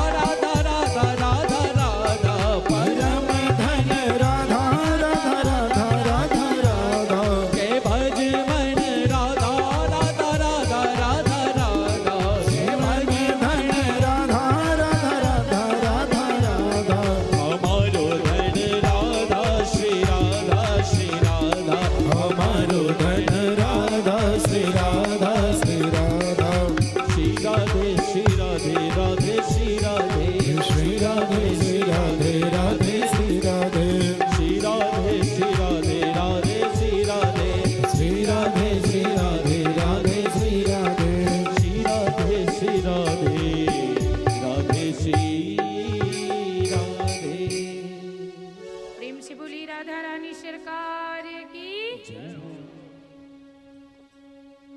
माता कुंती के कहने पे कुछ दिन के लिए गोविंद रुक जाते हैं। याद आता है उन्हें कि आज भी कुरुक्षेत्र में कोई इंतजार कर रहा है। कौन? पितामह भीष्म आज भी बाण की शैया पे लेटे हुए हैं। गोविंद माता द्रौपदी, माता कुंती, पांचों पांडवों के साथ दर्शन करने के लिए जाते हैं। कुरुक्षेत्र में बाण की शैया पे सेकर, पता है पितामह भीष्म को, उन्होंने तो बाल ब्रह्मचारी थे, ब्रह्मचर्य लिया था उन्होंने, कोई भूल नहीं की। अपने पिता के लिए अपने पूरी जीवन बलिदान दे दिया, लेकिन तो भी भीष्म को बाण की शैया पर क्यों लेटना पड़ा? और पता है भीष्म कौन है? भीष्म की मां का नाम क्या है? किसी को पता है? पता है। इतनी कथा होती है करोद्रा और बरेली में, तो भी पता नहीं। अब कथा सुनने जा रहे हैं कि इसी बीच में एक छोटी सी कथा याद आ गई मुझे, सुनाऊं? इसी प्रकार बहुत भव्य आयोजन किया कमेटी वालों ने। प्रथम दिन की कथा संपन्न हुई। अब जैसे मैं यहाँ बैठी हूं तो मेरी नजर हर एक पे है। अब मुझे पता है कि कौन एकाग्र होकर कथा सुन रहा है और किसके अंदर ज्यादा चंचलता है, और कौन ये सोच रहा है कि कब देवी जी का मुंह बंद हो, झांकी आए, दर्शन करे और हम जाए। राधे राधे। बस कितनों का यही मन है, लेकिन देवी जी 6 बजे से पहले मुंह बंद करने वाली नहीं है। बस उसी प्रकार जब आए थे बाबा कथा करने के लिए, तब बाबा की नजर सब पे थी। तो पहले दिन तो पता नहीं चली, दूसरी दिन थोड़ा सा ध्यान दिए कि एक मैया बहुत ध्यान से कथा सुन रही और कथा के बीच में रोने भी लग रही है। अब महाराज जी सोचते हैं शायद ऐसा प्रसंग था, इसके लिए मैया रो रही। दूसरी तीसरी दिन भी वही हुआ। चौथी दिन महाराज जी से रहा नहीं गया। महाराज जी कहे कि इतनी कथा मैंने कर दिया, पर मैंने आज तक ऐसा श्रोता देखा ही नहीं। इतने भावुक होके कथा सुन रही है, आज तो मिलना पड़ेगा। जल्दी जल्दी से व्यासपीठ से उतरे कि मैया से मिल लूंगा, लेकिन किसी कारणवश मैया आज भी निकल गई। दूसरी दिन महाराज जी इंतजार कर रहे कि मैया कब आएंगी। मैया आई, कथा सुनी और भावुक होके रो रही है। आज महाराज जी आरती समाप्त हुई, तुरंत उतर गए कि पहले मैया से मिल लूं, क्योंकि बहुत मुश्किल से ऐसा श्रोता मिलता है। जिस प्रकार हमारी इच्छा, आप लोगों की इच्छा होती है ना कि कोई ऐसे वक्ता को लाए जो अच्छे से कथा श्रवण कराए, उसी प्रकार हम वक्ताओं का भी एक नियम होता है। हमारी भी इच्छा होती है कि हमारे श्रोता भी ध्यान पूर्वक कथा सुने। आज महाराज जी अंततः मिल ही लिए और मिले। कहा मैया आपसे मिलकर बहुत आनंद आया, आज तक मैंने ऐसा श्रोता देखा ही नहीं, कितने ध्यान पूर्वक आप सुनती हो। मैया ने कुछ जवाब नहीं दिया। कहा मैया आप बहुत भावुक हो, हाँ बहुत तुरंत भावुक हो जाती हो, आंखों से अश्रु की धार बहने लगती है आपकी, मतलब मेरी कथा इतनी पसंद आती है ना। मैया बोली देखो महाराज जी, आपकी कथा कोई पसंद नहीं आती मुझे, तो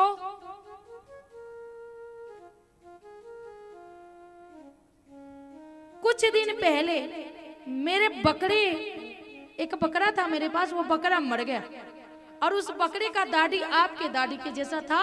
और जब जब आपको देखता हूँ, राधे राधे, तब तब मुझे मेरे बकरी का याद आता है और उस बकरी की याद में मैं रोती हूँ। आपकी कथा को सुनकर नहीं रोती। तो कहीं ऐसा आप लोगों के भी मन में ये तो नहीं है कि आओ अब हर प्रत्येक ऐसी कोई भी महीना, ऐसा कोई भी महीना नहीं बीतता जिस महीने में करोदरा और बरेली में कथा न हो। और कलश यात्रा निकलती ही है, कथा में भी रहती ही है, लेकिन प्रश्न कर दो तो मियाँ ऐसे मुंह खोल देती है कि पता नहीं मैंने क्या पूछ लिया। तो भीष्म के पिता के, भीष्म पिता माँ का नाम गंगा, माँ गंगा के पुत्र थे भीष्म पितामह। पिछले जन्म में भीष्म पितामह के द्वारा एक सर्प को उन्होंने अनजाने में, उनकी वजह से बबूल के पेड़ पर लटकने से उसकी मृत्यु हुई। और जितने दिन उस कांटे पे लटक कर वो रहा और जितनी पीड़ा हुई, वो सारी असहनीय पीड़ा भीष्म पितामह को सहनी पड़ी। अपन कहते हैं ना, कल के ही कथा में मैंने कहा था कि गंगा स्नान करने से और कुंभ स्नान करने से पाप नहीं धुलने वाला है। अगर पाप धुल जाता तो पितामह भीष्म को ही बाण की सैया पे नहीं सोनी पड़ती। क्यों? हम जहां स्नान करने जाते हैं वो उनकी माँ है, क्या वो अपने पुत्र का पाप नहीं धुल सकती?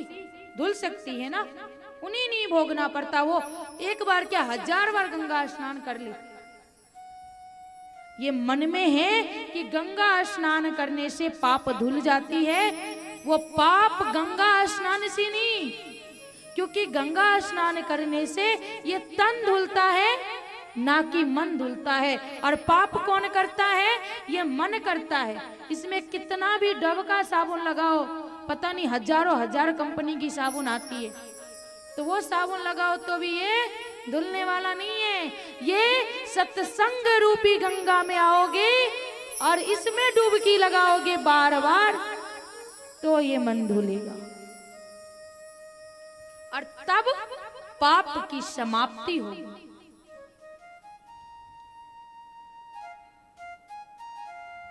सब परिवार जाती है माता कुंती दर्शन के लिए। सबने चारों तरफ से कि तू कब आएगा,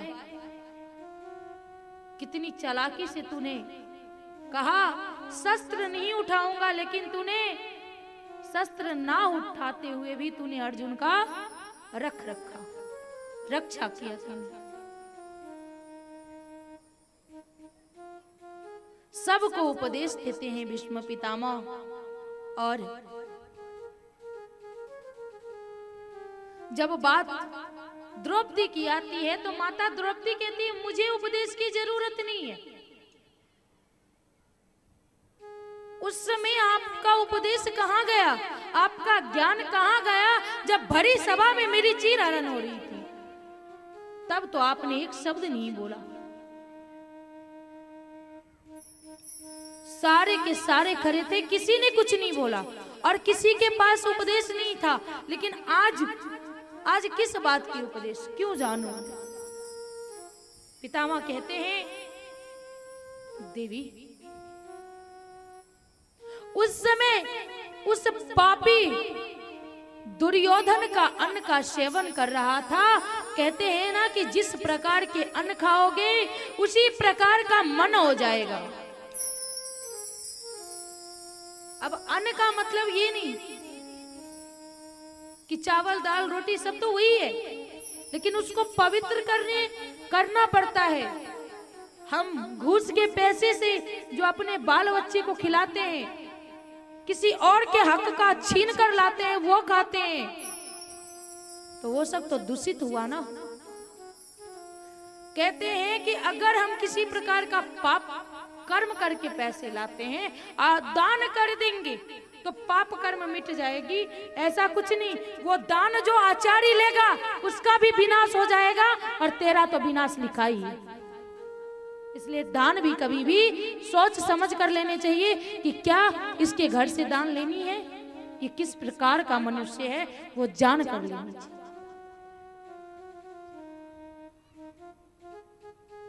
अन्न में शुद्धता होनी चाहिए, पवित्रता होनी चाहिए।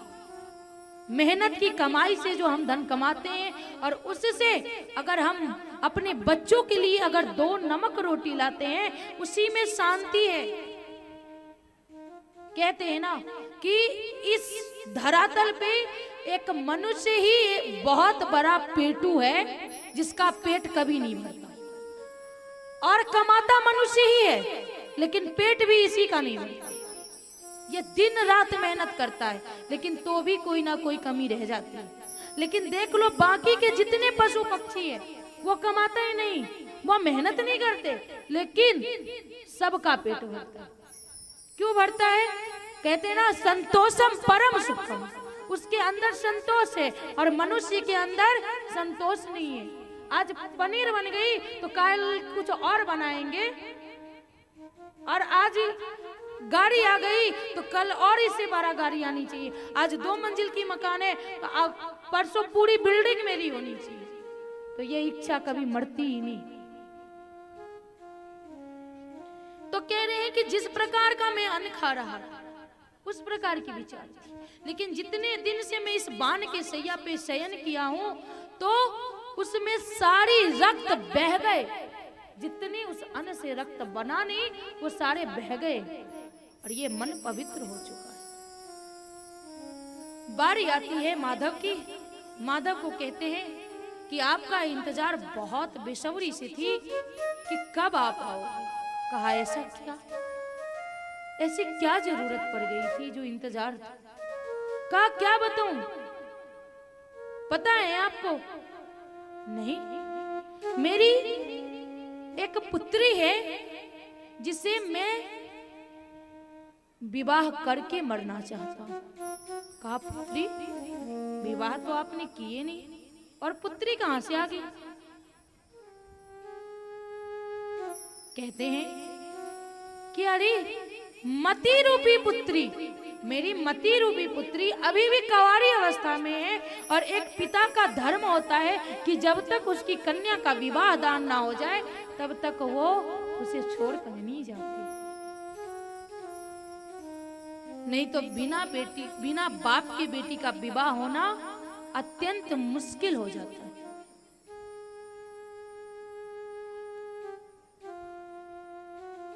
कहते हैं कि मति रूपी पुत्री मेरी कंवारी अवस्था में है और मैं चाहता हूं कि अपनी मति रूपी पुत्री का विवाह आपके साथ करवाऊं। कहा अच्छा, ऐसा क्या देख लिया आपने मेरे में? पर हाँ, आपने बताया कि मति रूपी पुत्री का विवाह हमसे करवाना है क्योंकि मैं आपको पसंद हूं, और पसंद अगर मैं हूं, आप मुझे पसंद करते हैं, आपकी पुत्री तो नहीं। अगर आपकी पुत्री करे तो इस विवाह को मैं फाइनल समझूं। कहते हैं क्योंकि अगर हम अपनी इच्छा से विवाह अपनी पुत्री का कर देते हैं ना, ऐसा नहीं कहती कि मैं लव मैरिज करवा दो उसका, क्योंकि मैं खुद इसका खिलाफ, लेकिन अगर बेटी का विवाह हो तो एक बार उसकी इच्छा जान लो कि क्या वो इस रिश्ते से खुश है। कहोगे क्यों? क्योंकि जीवन उस लड़के के साथ, उस लड़की के साथ उसको जीना है, ना कि उसके माँ बाप को जीना है। और बिना मर्जी का ब्याह होना, जीवन काटना इतना मुश्किल हो जाता है कि एक दिन लगता है कि कितने युग के समान है। इसलिए विवाह से पहले उसकी इच्छा जान लो, क्योंकि विवाह कोई गुड्डा गुड़िया का खेल नहीं कि आज करा दिया और कल तोड़ दिया। जब एक बार बंध जाती है ना और हम ब्राह्मणों की बेटी को अगर किसी कारणवश अगर गलत घर में शादी हो जाती है तो उसी घर में घुट के मरते हैं, लेकिन हम दूसरी विवाह नहीं करते। हमारी इधर तलाक नहीं होती, मरते हैं हम उसी में घुट घुट कर। अगर किसी कारणवश हम विधवा हो गए तो भी हम विवाह नहीं कर सकते, क्योंकि जो है वही रहेगा, चाहे वो कितना भी बुरा क्यों हो। पता है हमारे इधर क्या कहा जाता है, बाकियों का तो पता नहीं, शायद हर जगह की बात हो कि वो तेरा ही घर है और तू उसको संभाल, तू उसको सुधार। इसलिए उसे ना सुधारना पड़े, इसलिए सुधरे परिवार में डालो ताकि वो कष्ट ना झेले। कह रहे हैं माधव कि आप मुझे पसंद करते हैं, क्या आपकी पुत्री मुझे पसंद करती है? कहते हैं कैसे बात करते हो माधव, कैसे नहीं पसंद करेंगे, और कोई क्यों नहीं पसंद करेगा, उनकी रूप ही ऐसा है जो कौन नहीं चाहता कि मेरा विवाह गोविंद से हो। आइए जानते हैं कि हमारे गोविंद का रूप कितनी सुंदर है, बहुत सुंदर भाव है, सब मिलकर गाते हैं। तोरी मंद मंद मुस्कनिया पे, तोरी मंद मंद मुस्कनिया पे, बलिहार प्यारे जू, बलिहार प्यारे जू। तोरी मंद मंद मुस्कनिया पे, तोरी मंद मंद मुस्कनिया पे, बलिहार प्यारे जू, बलिहार प्यारे जू। बलिहार प्यारे जो, बलिहार प्यारे जो। तोरी मंद मंद मुस्कनिया पे, बलिहार प्यारे जू, बलिहार प्यारे जू। बलिहार प्यारे जो, बलिहार प्यारे जो।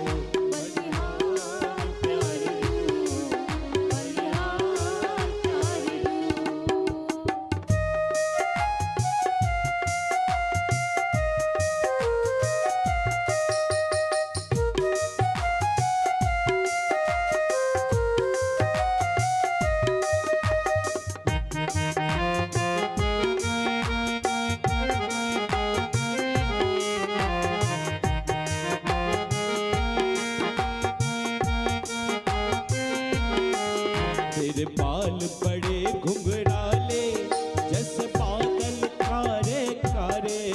तेरे बाल बड़े घुंघराले, जैसे बादल कारे कारे। तोरे बाल बड़े घुंघराले, जैसे बादल कारे कारे। तेरे बाल बड़े घुंघराले, बादल कारे कारे। तोरे मोर मुकुट लटकनिया पे, तोरे मोर मुकुट लटकनिया पे, बलिहार प्यारे जू, बलिहार प्यारे जू। तोरे मोर मुकुट लटकनिया पे, बलिहार प्यारे जो, बलिहार प्यारे जो।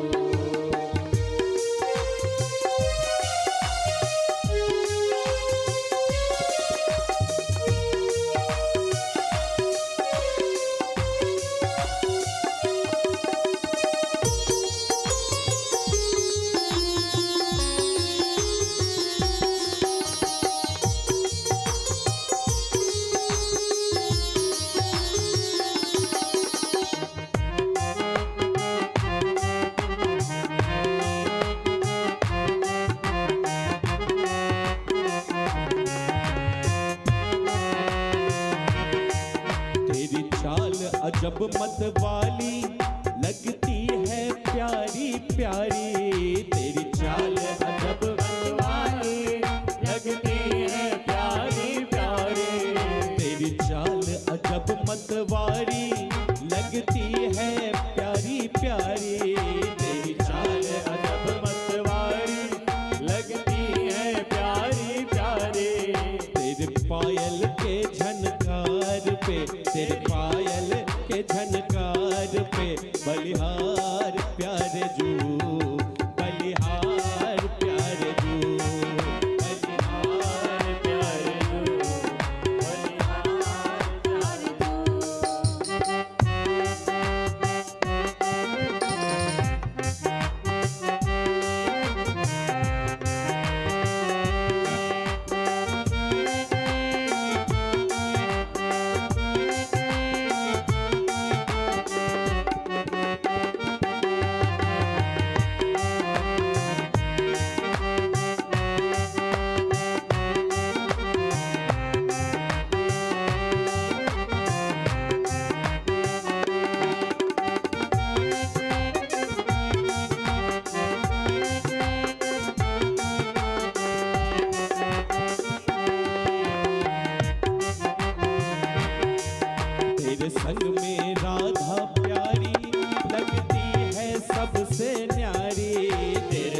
तेरी तिरछी सी ओ तेरी तिरछी सी चितवनिया पे बलिहार प्यारे जो बलिहार प्यारे जो बलिहार प्यारे जो बलिहार प्यारे जो तेरी मंद मंद मुस्कनिया पे तोरी मंद मंद मुस्कनिया पे बलिहार प्यारे जो बलिहार प्यारे जो बलिहार प्यारे जो बलिहार प्यारे जो बलिहार प्यारे जो बलिहार प्यारे जो बलिहार प्यारे जो बलिहार प्रेम से बोलिए श्री बांके बिहारी लाल की जय हो।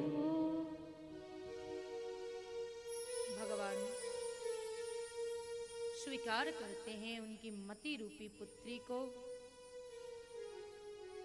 अब समय आ गया था, सूर्य उत्तरायण हुई और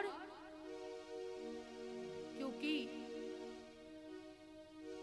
पितामह भीष्म को इच्छा मृत्यु की वरदान थी, जब उनकी इच्छा होगी तब उनकी मृत्यु होगी। तो सूर्य उत्तरायण होने के बाद उनकी इच्छा हुई और वो ये धाम छोड़ भगवान के धाम बैकुंठ गए। इधर भगवान माता उत्तरा के गर्भ में उसके बालक का रक्षा कर रहे थे।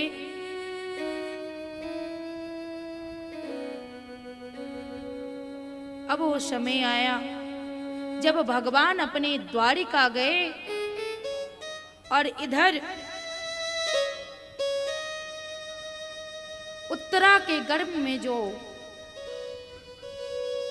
बालक पल रहा था वो 9 मंथ पूरे होने के बाद आज फिर से माता कुंती की आंगन में किलकारियां गुजने लगती हैं। वो फिर से आनंद छा जाता है। लेकिन कहते हैं ना कि दूध का जला छाछ भी फूक फूक कर पीने लगता है। तुरंत बालक की जन्म हुई और तुरंत अच्छे ज्योतिष को बुलाकर अर्जुन उस बच्चे का भाग्य दिखवाया कि ये बालक होगा किस। आए सबने ने खूब दुआएं दी। ज्योतिष जी जो थे उन्होंने देखा, कहा इस बालक का भविष्य तो बहुत अच्छा है, ये पूरे विश्व में केवल इसका ही परचम लहराएगा, ऐसा बालक है। लेकिन अर्जुन, अब लेकिन शब्द जैसे ही आई अर्जुन का मन घबरा गया। कहा लेकिन क्या महाराज जी? कहा लेकिन यही कोई चिंता की बात नहीं, लेकिन उस बालक की मृत्यु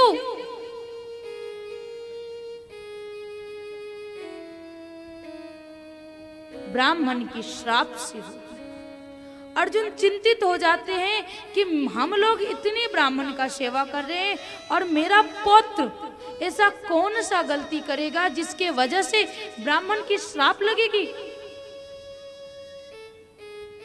ब्राह्मण देवता कहते हैं कि अर्जुन चिंता की कोई बात नहीं, ये तो इसका सौभाग्य जो ब्राह्मण की श्राप से इसकी मृत्यु होगी।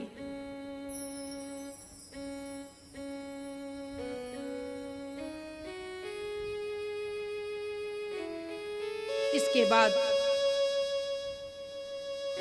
उस बालक का नाम पड़ा परीक्षित। परीक्षित का जन्म लेते हुए ही जब परीक्षित केवल 5 वर्ष का था तो 5 पांडवों ने उसके पितामह ने उसे राजा घोषित कर और वो स्वर्गारोहण के लिए चले जाते हैं, स्वर्ग के लिए चले जाते हैं। और 5 वर्ष की आयु में परीक्षित ने राज्य को संभाला। 5 वर्ष के बच्चे को तो खाने की पता नहीं, 5 वर्ष के 8 वर्ष के बच्चे दूध पीते रहते हैं। और परीक्षित केवल 5 वर्ष में उन्होंने अपनी राज्य संभाला। देखते देखते एक राज से दूसरी राज, तीसरी राज, ऐसे करके अपने में मिलाते गए और पूरे विश्व में केवल परीक्षित का राज्य था। एक दिन की बात है, परीक्षित अपने राज्य में घूम रहे थे, दिग्विजय विजय करके आए और घूम रहे थे। उसी समय उन्होंने देखा कि गाय और बैल को बेरहमी से एक राजा के भेष में काला सा मनुष्य उसे मार रहा है। बहुत क्रोध आई और कहा कि मेरे राज्य में रहकर तेरी इतनी हिम्मत कि जिस गाय को मैं मार समझ रहा हूं उस गाय को तू मारता है, तू है कौन? और म्यान से तलवार निकाली और उस काले से मनुष्य राजा के वेश में जो था उसके गर्दन पे रख दिया कि इसी समय तुझे मार दूं,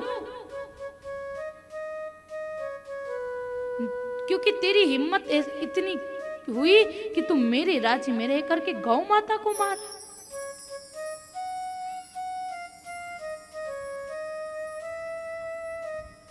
तुरंत वह मनुष्य शरणागत हो गया, हो कोई और नहीं।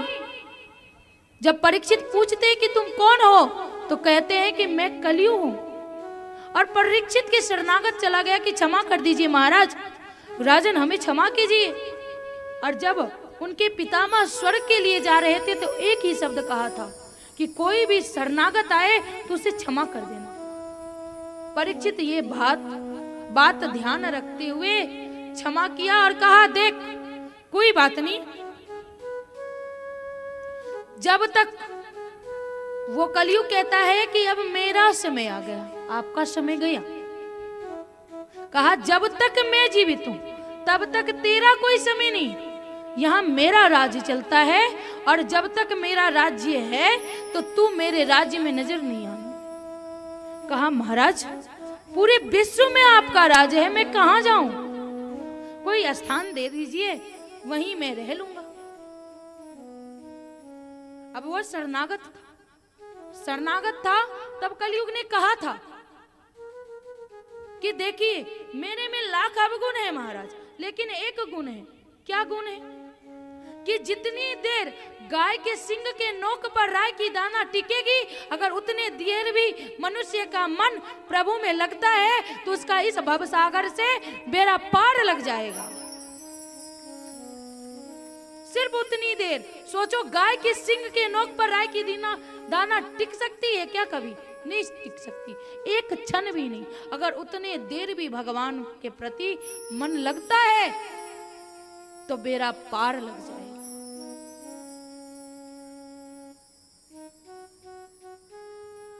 इसके लिए ये गृहस्थ जीवन जो है ना बहुत उलझन वाली है। इसमें से टाइम निकालना पड़ता है। हमारी यहाँ तो मैं कम रहती हूँ, गांव में रहती हूँ, तो गांव में देखती क्या हूँ कि मैया क्या करती है। मैया उठेगी, फूल तोड़ने को जाएगी। अगर दूसरी मैया मिल गई तो 8 वहीं बच जाएगी, आएगी नहीं। और 8 वहीं भाषण में गया। उसके बाद जैसे तैसे मुख में ब्रश लिया। अब ब्रश करते हुए 2-2.5 घंटे उधर ही बीत गई। अब कहती है कि क्या करूं, बहुत सारा काम रहता है, जीवन में बहुत सारी उलझन है, कैसे प्रभु का नाम लूं? जाती हूं। अब भगवती कालिका है, नीप ली और तुरंत फूल डालकर मानो कि फेंक कर अगरबत्ती ऐसे घुमा दी कि मैया उपकार कर दिया मैंने आप पे, स्वीकार करो। और जल्दी जल्दी ऐसे जैसे कहते हैं ना हमारे इधर कि बैल अगर खेत में काम करके आता है, अगर उससे खोलते हैं ना तो सिर्फ कहाँ रुकता है? नादी के पास ही जाके रुकता है। बस मैया तो पूरी दिन बात करने में लगाती है और हर खुजान की बौरद, हमारे इधर कहते हैं, वो बौरद के जैसे खुलती है और नादी में जाके गिरती है। और वहां ना तो उसके भोजन की स्वाद लगती है ना कुछ, जल्दी जल्दी खा लिया और पुनः बड़ी सभा लगती है महिला मंडल की, ये हुआ वो हुआ और पूरे दिन उसी में सत्यानाश हुआ। पता है अगर एक दिन हम इसमें काट लेते हैं, एक दिन हम इधर से उधर अपनी जीवन व्यतीत कर लेते हैं, उतना हमारा कम होता है। इसके लिए जितनी आयु बची है उसे सार्थक चीजों में लगाओ। और कह ही दिया है कि ये क्या है, कलयुग का युग चल रहा है और इस युग में अगर तनिक देर भी मन लग गया तो बेड़ा पार लग जाएगा। कोई जरूरी नहीं है कि घंटों बैठकर भजन कीर्तन करो, तपस्या करो। ये सत्संग का क्यों आयोजन किया गया है कि जो चीज आपको पता नहीं है इस व्यासपीठ से मैं बताऊं और उस बात को अपने जीवन में आप उतारो। ऐसा नहीं कि यहाँ सुना और इस कान से सुना, इस कान से निकला, आज फलाने चीज का झांकी था और कल क्या चीज का झांकी रहेगा याद रहेगा, क्योंकि इससे जीवन कटने वाला नहीं। और पता है मैं बहुत ज्यादा चालाक हूं। चालाक क्यों? मेरी इच्छा है कि किसी प्रकार से आपको अपनी और इस कथा में आकर्षित करना है। कैसे? या तो मेरी कथा सुन के आकर्षित हो जाओ, नहीं तो हमारे बड़े भैया लोग हैं उनसे भजन सुन लो, उससे मन लगा लो। अगर इस सब से नहीं सुनोगे तो आयोजक से निवेदन करके कि कृपया करके आप झांकी रखे, उस इन दोनों में नहीं लगा लेकिन क्षण भर के लिए उस झांकी में अगर मन लग गया तो वो भगवान का स्वरूप है। अगर कहा ना कि क्षण भर भी मन लग जाएगा तो बेड़ा पार लग जाएगा और मैं लगा के रहूंगी चाहे जो हो जाए। एक घड़ी आधी घड़ी, आधी में पुनियाए, तुलसी संगत साधिके, हरे कोट अपराध।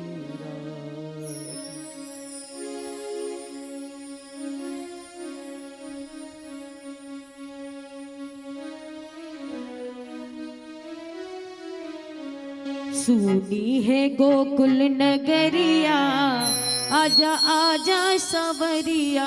सुनी है गोकुल नगरिया, आजा आजा सवरिया। सुनी है गोकुल नगरिया, आजा आजा सवरिया।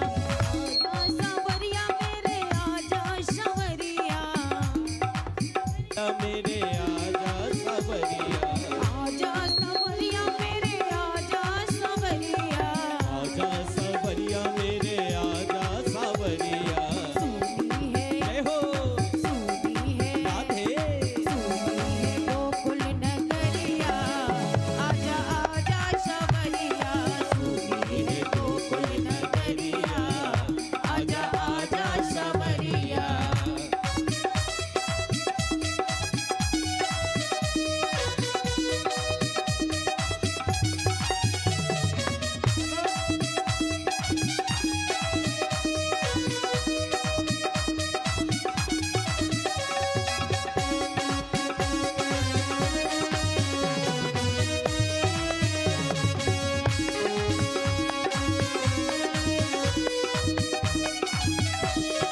बरसाने में रसिक बुलाए, बरसाने में रसिक बुलाए, बरसाने में रसिक बुलाए।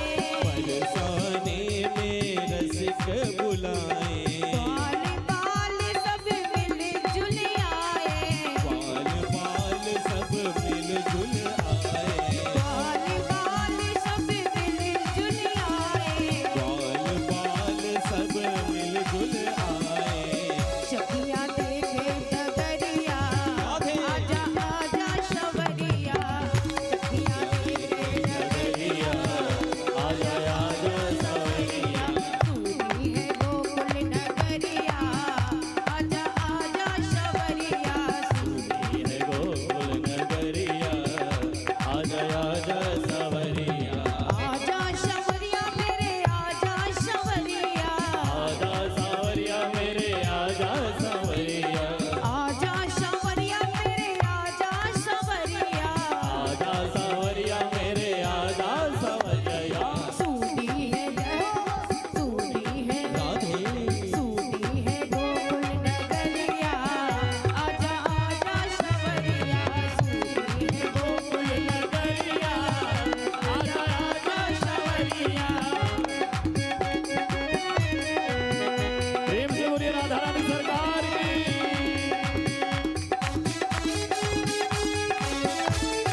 बिहारी लाल की।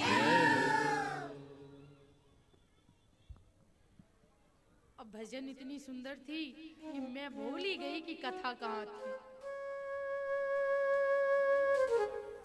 अभी याद दिलाइए आप लोग कि मैं कहाँ थी।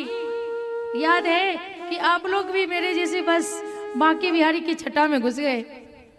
मैं तो गई, लेकिन थोड़ी सी याद है, गई तो थी लेकिन वापस आ गई। कहते हैं परीक्षित से कि हमें कोई स्थान दे दो जहां मैं रह लूं। अब स्थान दे तो कौन सा दे। परीक्षित ने सोच समझकर 4 स्थान दी। सभी एकाग्र हैं ना? राधे, आवाज नहीं आ रही है। राधे, अब आ गई। क्योंकि अगर हमारे साथ जयकारा लगाते हो ना तो मन को तसल्ली होती है कि सब पंडाल में है, नहीं तो हम है शरीर से यहाँ और मन गया कहीं और। तो मैं क्या काम करती हूँ, उस मन को पकड़ कर खींच कर लाती हूँ इसी पंडाल में कि अभी 3 घंटे यहीं रहे, कहीं नहीं जाना है कि नहीं है। 4 स्थान सोच समझ कर दिया। वो 4 स्थान कौन कौन सी? कह रहे हैं परीक्षित कि जहां मदिरा पान किया जाता हो वहां तेरा स्थान है। क्या कह रहे हैं कि जहां शराब का सेवन किया जाता होगा वहां तुम्हारा स्थान होगा। एक स्थान भी। दूसरा, जहां पशु को काटा जाता हो, जीव को मारा जाता हो, वहां तुम्हारा स्थान होगा। तीसरा, जहां जुआ खेला जाता हो वहां। और उसके बाद चौथा स्थान है जहां पराये स्त्री का संग किया जाता हो, वो चौथा स्थान दिया। शराब ऐसा कोई भी घर नहीं। कहते हैं ना कि 100 में से 99 घर ऐसा है जहां मदिरा पान का सेवन किया जाता है। एक ही घर कोई ऐसा होगा 100 में से जिस घर में आज मदिरा पान नहीं होती, शराब नहीं पिया जाता। क्या कहते हैं पता है? ये शौक की चीज है। अरे शौक करनी है तो गोविंद की नशा की शौक कर लेना, चंदन लगाने का शौक कर ले, वृंदावन जाने का शौक रख ले। तो शर्म आती है चंदन लगाने में, तुलसी माला पहनने में। तुलसी माला पहनने, अभी क्या एक बात बताओ कि अगर शराब कोई पीता है तो 4 लोग रोके कि ये मत पियो, तुम्हारा फेफड़ा जल जाएगा, तुम्हारी किडनी खराब हो जाएगी, तुम्हारा ये हो जाएगा, तुम्हारे बच्चे को कौन देखेगा, तुम्हारी बीवी को कौन देखेगा। तो ये बात समझ में नहीं आती उनको। क्या समझ में आती? जैसे ही तुलसी माला पहना दी, अरे कहा कि कोई मर गया है उसमें नहीं जा सकते ये पहन के, अरे पीरियड आ गया उसमें नहीं पहन सकते। इस बात का रोक करने के लिए सारे दुनिया वाले कहते हैं और वो बात दिमाग में भी आ जाती है। लेकिन ये शराब पीने के लिए कोई कह दे तो वो कह क्या दो, दिमाग में पाइप लगा करके घुसा दो तो भी अंदर नहीं जाता। आज गया और कल निकल गया। लेकिन शराब पीने से बाकी 5 मिनट माने कि उससे कोई पाप नहीं होता। क्योंकि मेरे से सवाल किया गया था कि देवी जी शराब पीने में किसी जीव की हत्या नहीं होती, आप तो जीव हत्या का विरोध करती हैं, तो आप शराब में क्यों चली जाती हैं? तो जीव हत्या तो माना कि उससे कुछ नहीं होता, किसी की हत्या नहीं होती, लेकिन उससे अपने आप को हत्या करते हैं। अपने आप को कैसे करते हैं? ये शरीर 5 मिनट, मेरा ब्याह नहीं हुआ है, मैं नहीं कह रही, वो इंसान कह रहा है कि मेरा ब्याह नहीं हुआ है, बीवी बच्चे नहीं है, तो हम कुछ भी करें, लेकिन तेरे माँ बाप तो है ना। अगर तू पीता है, अगर किसी कारणवश तुझे किसी प्रकार की नुकसान होती है तो वो किसको झेलना पड़ता है? मरने वाला का कुछ नहीं होता। अभी अभी कहा था ना कि जलने तक का एहसास नहीं होता। भोगना किसको पड़ता है? उसके परिवार वाले को, उसके पत्नी को, उसकी माँ को, उसके बच्चे को। तो कम से कम अपने लिए नहीं जीना, तुम अपने माँ, पत्नी और बच्चे जिसको ब्याह करके लाए हो, जिसको पैदा किया है, कम से कम उसके लिए तो जियो। 100 बात की एक बात कि शराब पीने से जो नुकसान होती है उसकी इलाज कोई भी नहीं है। अगर एक बार लीवर फेल हुआ, किडनी फेल हुई तो राम राम सत्य है, और शराब पीने वाला का यही गत है। और दूसरी बात, जहां शराब पी जाती है वहां कलयुग का वास है और बुद्धि भ्रष्ट होती है। आजकल इतने केस है रेप का, और एक भी केस ऐसा नहीं है जिसमें ये कहे कि वो इंसान, वो मनुष्य, वो जेंट्स जो था कि मदिरापान नहीं किया था, वो होश में नहीं किया है क्योंकि उसने शराब पी रखी थी। और शराब पीता है और तभी रेप की केसेस आगे बढ़ती है। अगर ये बंद हो जाए तो शराब तो रेप नहीं होगा। और उसका क्या, जिसका हुआ उसका क्या, उसके परिवार का क्या? बस कुछ दिन में मुंह बंद कर देते हैं पैसे वाले कि आप चुप हो जाओ। और उन लोगों को तो पता भी चलता है बाहर वाले के, जो घर में होता है वो कभी बाहर पता भी नहीं चलता है।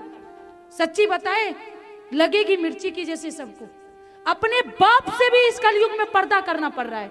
इतनी दुनिया खराब हो गई है और ये कलयुग इतना घोर आ गया है कि हमें अपने बाप से पर्दा करना पड़ता है। क्यों? क्योंकि घर में ही शराब पीते हैं। कुछ दिन पहले प्रेमानंद जी के पास एक महिला गई थी। वो सवाल करती है कि महाराज जी, मेरे पति मदिरा पान करते हैं और मेरी बेटी पे उसका बुरा नजर है, मैं क्या कर सकती हूँ?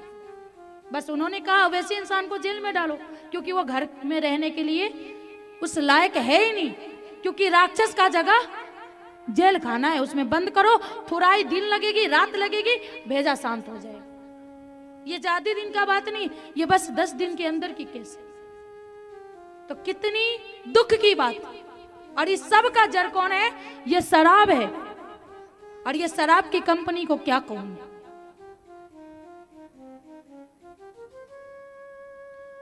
दूसरी स्थान देते हैं कि जहां पशु को काटा जाता, खाने में तो पता नहीं कैसा लगता होगा, शायद अच्छी स्वाद आती है। इसलिए जब मैं किसी के घर जाती हूँ तो मैं पूछती हूँ, वैसे मैं अपना बर्तन लेके जाती हूँ, पूछती हूँ कि सब पवित्र है ना? देवी जी आप निश्चिंत रहिए, मेरे घर में ऐसा कुछ नहीं होता। और ये सारे के सारे परिवार कहते हैं, तो सब कंठी ले रखा है तो कटता किसके लिए ये बताओ? इतनी भीड़ जो लगी रहती है भारी संख्या में, वो किसके लिए कटता है? जब आप सब पवित्र है, आपका बर्तन पवित्र है, आपका गैस पवित्र है, मैं निश्चिंत से पानी पीऊं, तो फिर कटता किसके लिए? सब कंठीधारी। खाने वाले को रोको, कहते हैं क्या? कैसे नहीं खाएं? अगर नहीं खाएंगे तो वो बढ़ जाएगा, और बढ़ जाएगा तो हम लोगों को खा लेगा। और सबसे ज्यादा जनसंख्या किसकी बढ़ रही है? किसकी बढ़ रही है? मनुष्य की बढ़ रही है। तो इसकी जनसंख्या कम करो ना, खेत पथार सबकी कम है, जीव मारकर खाते हो, इससे अच्छा मनुष्य को मारकर खाओ, एक ही जैसा स्वाद आएगा। क्योंकि उसमें भी जान है और इसमें भी जान है। थोड़ी सी हाथ कट जाती है, कोई नस काट लेता है तो हॉस्पिटल लेके जाता, फलाने की लड़की ने, फलाने के लड़का ने, फलाने की बहू ने हाथ काट लिया, खून बह रही है, मर जाएगी बेचारी। लेकिन उसके सामने गर्म पानी में उबाल कर काटते हैं।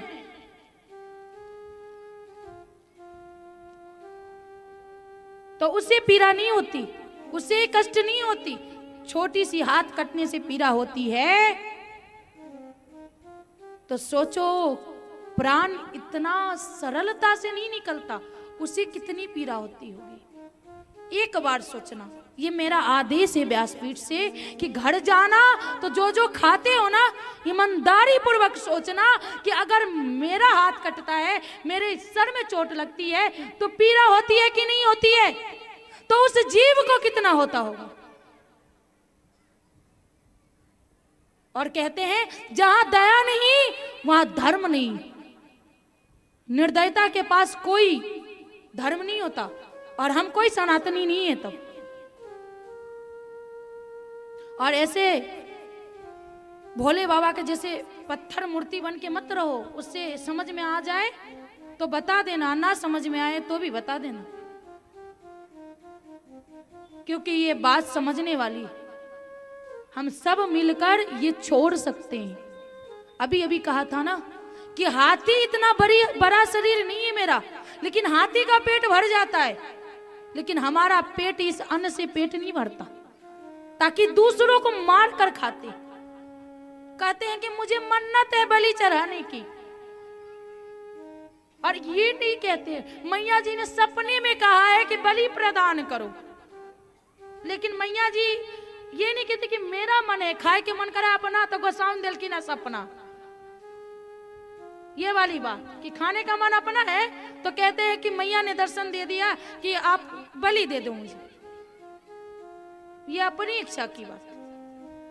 वैसे तो बलि की प्रधानता मैंने कहीं पढ़ा नहीं, अगर हो तो मैं क्षमा मांगती हूँ वैसी मैया से। वैसी मैया कभी मांगती नहीं। जिस प्रकार हम उनके संतान हैं, उसी प्रकार ये बकरे मुर्गे वगैरह वगैरह जितनी जीव जंतु है, कहा गया है गीता में कि ये जीव जितने इस पृथ्वी लोक पर है सब मेरा ही अंश है, और आप भगवान के अंश को मार कर खाते हो तो भगवान को क्या पूजोगे, ये बताओ। वो सब गोविंद के ही अंश है, क्योंकि आत्मा मेरे ही पास नहीं, उन जीवों के पास भी आत्मा है, और आत्मा में परमात्मा की वास है, और हम उसे मार कर खाते हैं। एक बात तो ये हो गई। अभी हमें जवाब चाहिए।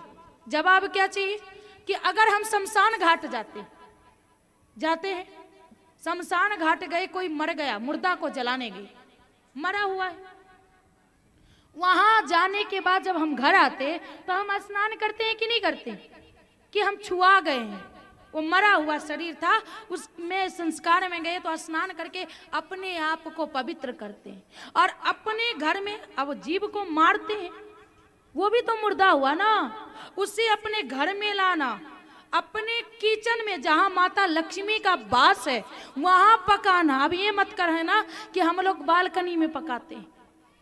बहुतों का थुथराई करने का नतीजा ये भी तरीका होता है। अब लग रहा है कि मैं ज्यादा क्रोध में जा रही हूं,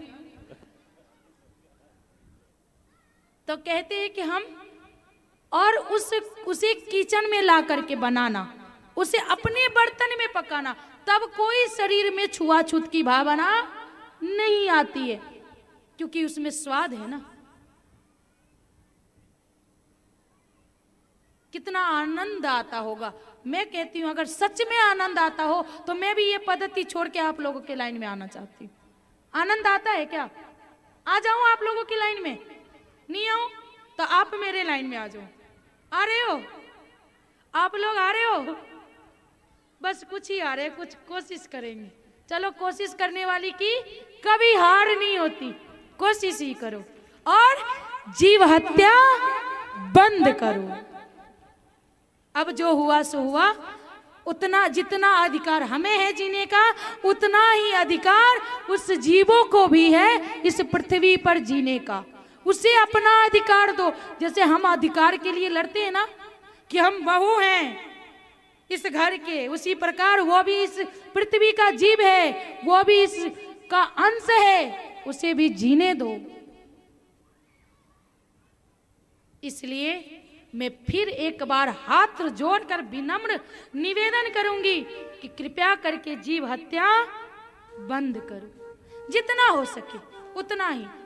ऐसा नहीं कहती कि आज ही छोड़ दो, कोशिश करो धीरे धीरे धीरे। एक दिन, अब 1 2-3 दिन पे खाते हो तो सप्ताह में खाओ, सप्ताह में खाते हो तो महीने में खाओ, और महीने में खा रहे हो तो 6 महीने में खाओ। अगर 6 महीने में कभी एक बार खाते हो तो 1 साल में 1 दिन आदत छूट जाएगी। अगर ना छूटे तो मैं उपाय बताऊं, वृंदावन जाओ और गले में जबरदस्ती, ये फांसी का माला बोलते हैं ना इसको, बहुत लोग बोलते हैं तूने फंदा बांध लिया, तो ये फंदा बांध लेना, इससे मृत्यु नहीं होती, इससे एक नई जीवन मिलती। और जिस दिन ये बांध लोगे एक नई जिंदगी मिल जाएगी। और देखना, फिर याद करना, कभी नंबर तो है ही मेरा, फोन करना कि देवी जी नई जिंदगी मिल गई उसमें लटकने के बाद। प्रेम से बोलो राधा रानी सरकार की। द्वितीय स्थान उन्होंने जुआ का दिया, और तृतीय स्थान जहां पराई स्त्री का संग किया जाता हो। तब कहता है कलयुग कि प्रभु राजन, आपने ये 4 स्थान तो दिया, लेकिन इस चारों में से एक भी रहने योग्य नहीं है, कुछ अच्छा स्थान दे दो। परीक्षित कहते हैं जाओ, तुम्हारा स्थान स्वर्ण में भी होगा। स्वर्ण अर्थात सोना। अब सोना मतलब सारे सोने में नहीं, अगर किसी का हिस्से का छीन कर लाओगे, उसमें अगर काला धंधा से पैसे कमा करके अगर हार खरीद के दोगे ना, तो वही हार पहनने के बाद तुम्हारी बीवी ऐसी नाक के जैसे बोली कि डक डक डक, कि बस बिना ढसे हुए मृत्यु हो जाएगी। तो इसलिए अच्छे पैसे, अच्छी मेहनत से पैसे कमाओ और फिर 9 लाख का हार बना के दो, ताकि मीठी वाणी निकले उसके गले से। तो कहते हैं कि 5वां स्थान उन्होंने स्वर्ण का दिया, और इस 5 स्थान में दिया तो 5 हो गया 10। कैसे? जहां मदिरा पान की जाती है वहां अहंकार आ जाता है। जो शराब पीता है वो कहता है कि इस पूरे विश्व का सबसे बड़ा मैं ही राजा हूं, और भगवान भी मैं ही हूं। तो वो आ गया अहंकार। 2 स्थान। तीसरी इसके बाद हुआ जहां पशु की हत्या होती हो तो वहां दया नहीं होती, निर्दयता होती, और जहां दया ना हो वहां भगवान ने उसे, परीक्षित ने 4था स्थान दिया। इसके बाद जहां जुआ खेला जाता हो वहां झूठ अपने आप ही बोलोगे, अपने आप को जिताने के लिए झूठ बोलोगे, और झूठ बोलोगे तो वहां भी कलयुग का वास है।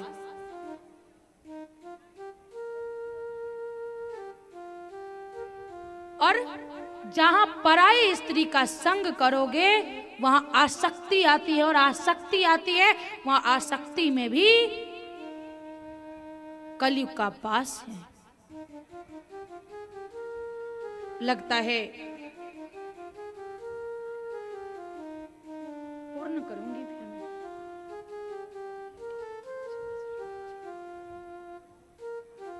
अब ऐसे महापा डोली लेके आए, हमें लगा पता नहीं क्या हो गया। राधे, जीवन की केवल यही सत्य है, लेकिन सत्य बहुत भयानक है। डर तो लगता है, पर मुझे नहीं, आप लोगों को। हम तो इंतजार करते कि आ जाओ गोविंद और ले चलो अपने साथ। इसके बाद 5 जगह देने के बाद परीक्षित अपने राज्य में आते हैं। दूसरे दिन आज परीक्षित की इच्छा होती है कि क्यों ना मेरे पितामह ने जो मुकुट दिया है वो धारण करूं। आज पहली बार वो मुकुट धारण किया, और वो मुकुट किसका था? जरासंध को मार कर भीम लाया था, वही मुकुट था। और वो मुकुट धारण करते ही कलयुग का वास हो गया, बुद्धि हो गई भ्रष्ट। आज पहली बार परीक्षित जा रहे हैं शिकार खेलने के लिए, और शिकार खेलने के लिए जा रहे हैं।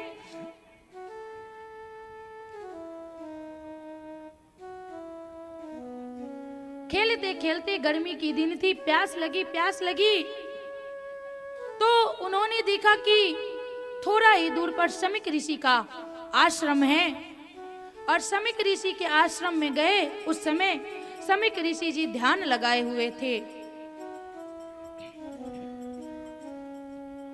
बार बार आग्रह किया कि पानी चाहिए, हमें प्यास लगी है, पानी दीजिए, पानी दीजिए। अब वो तो ध्यान में थे।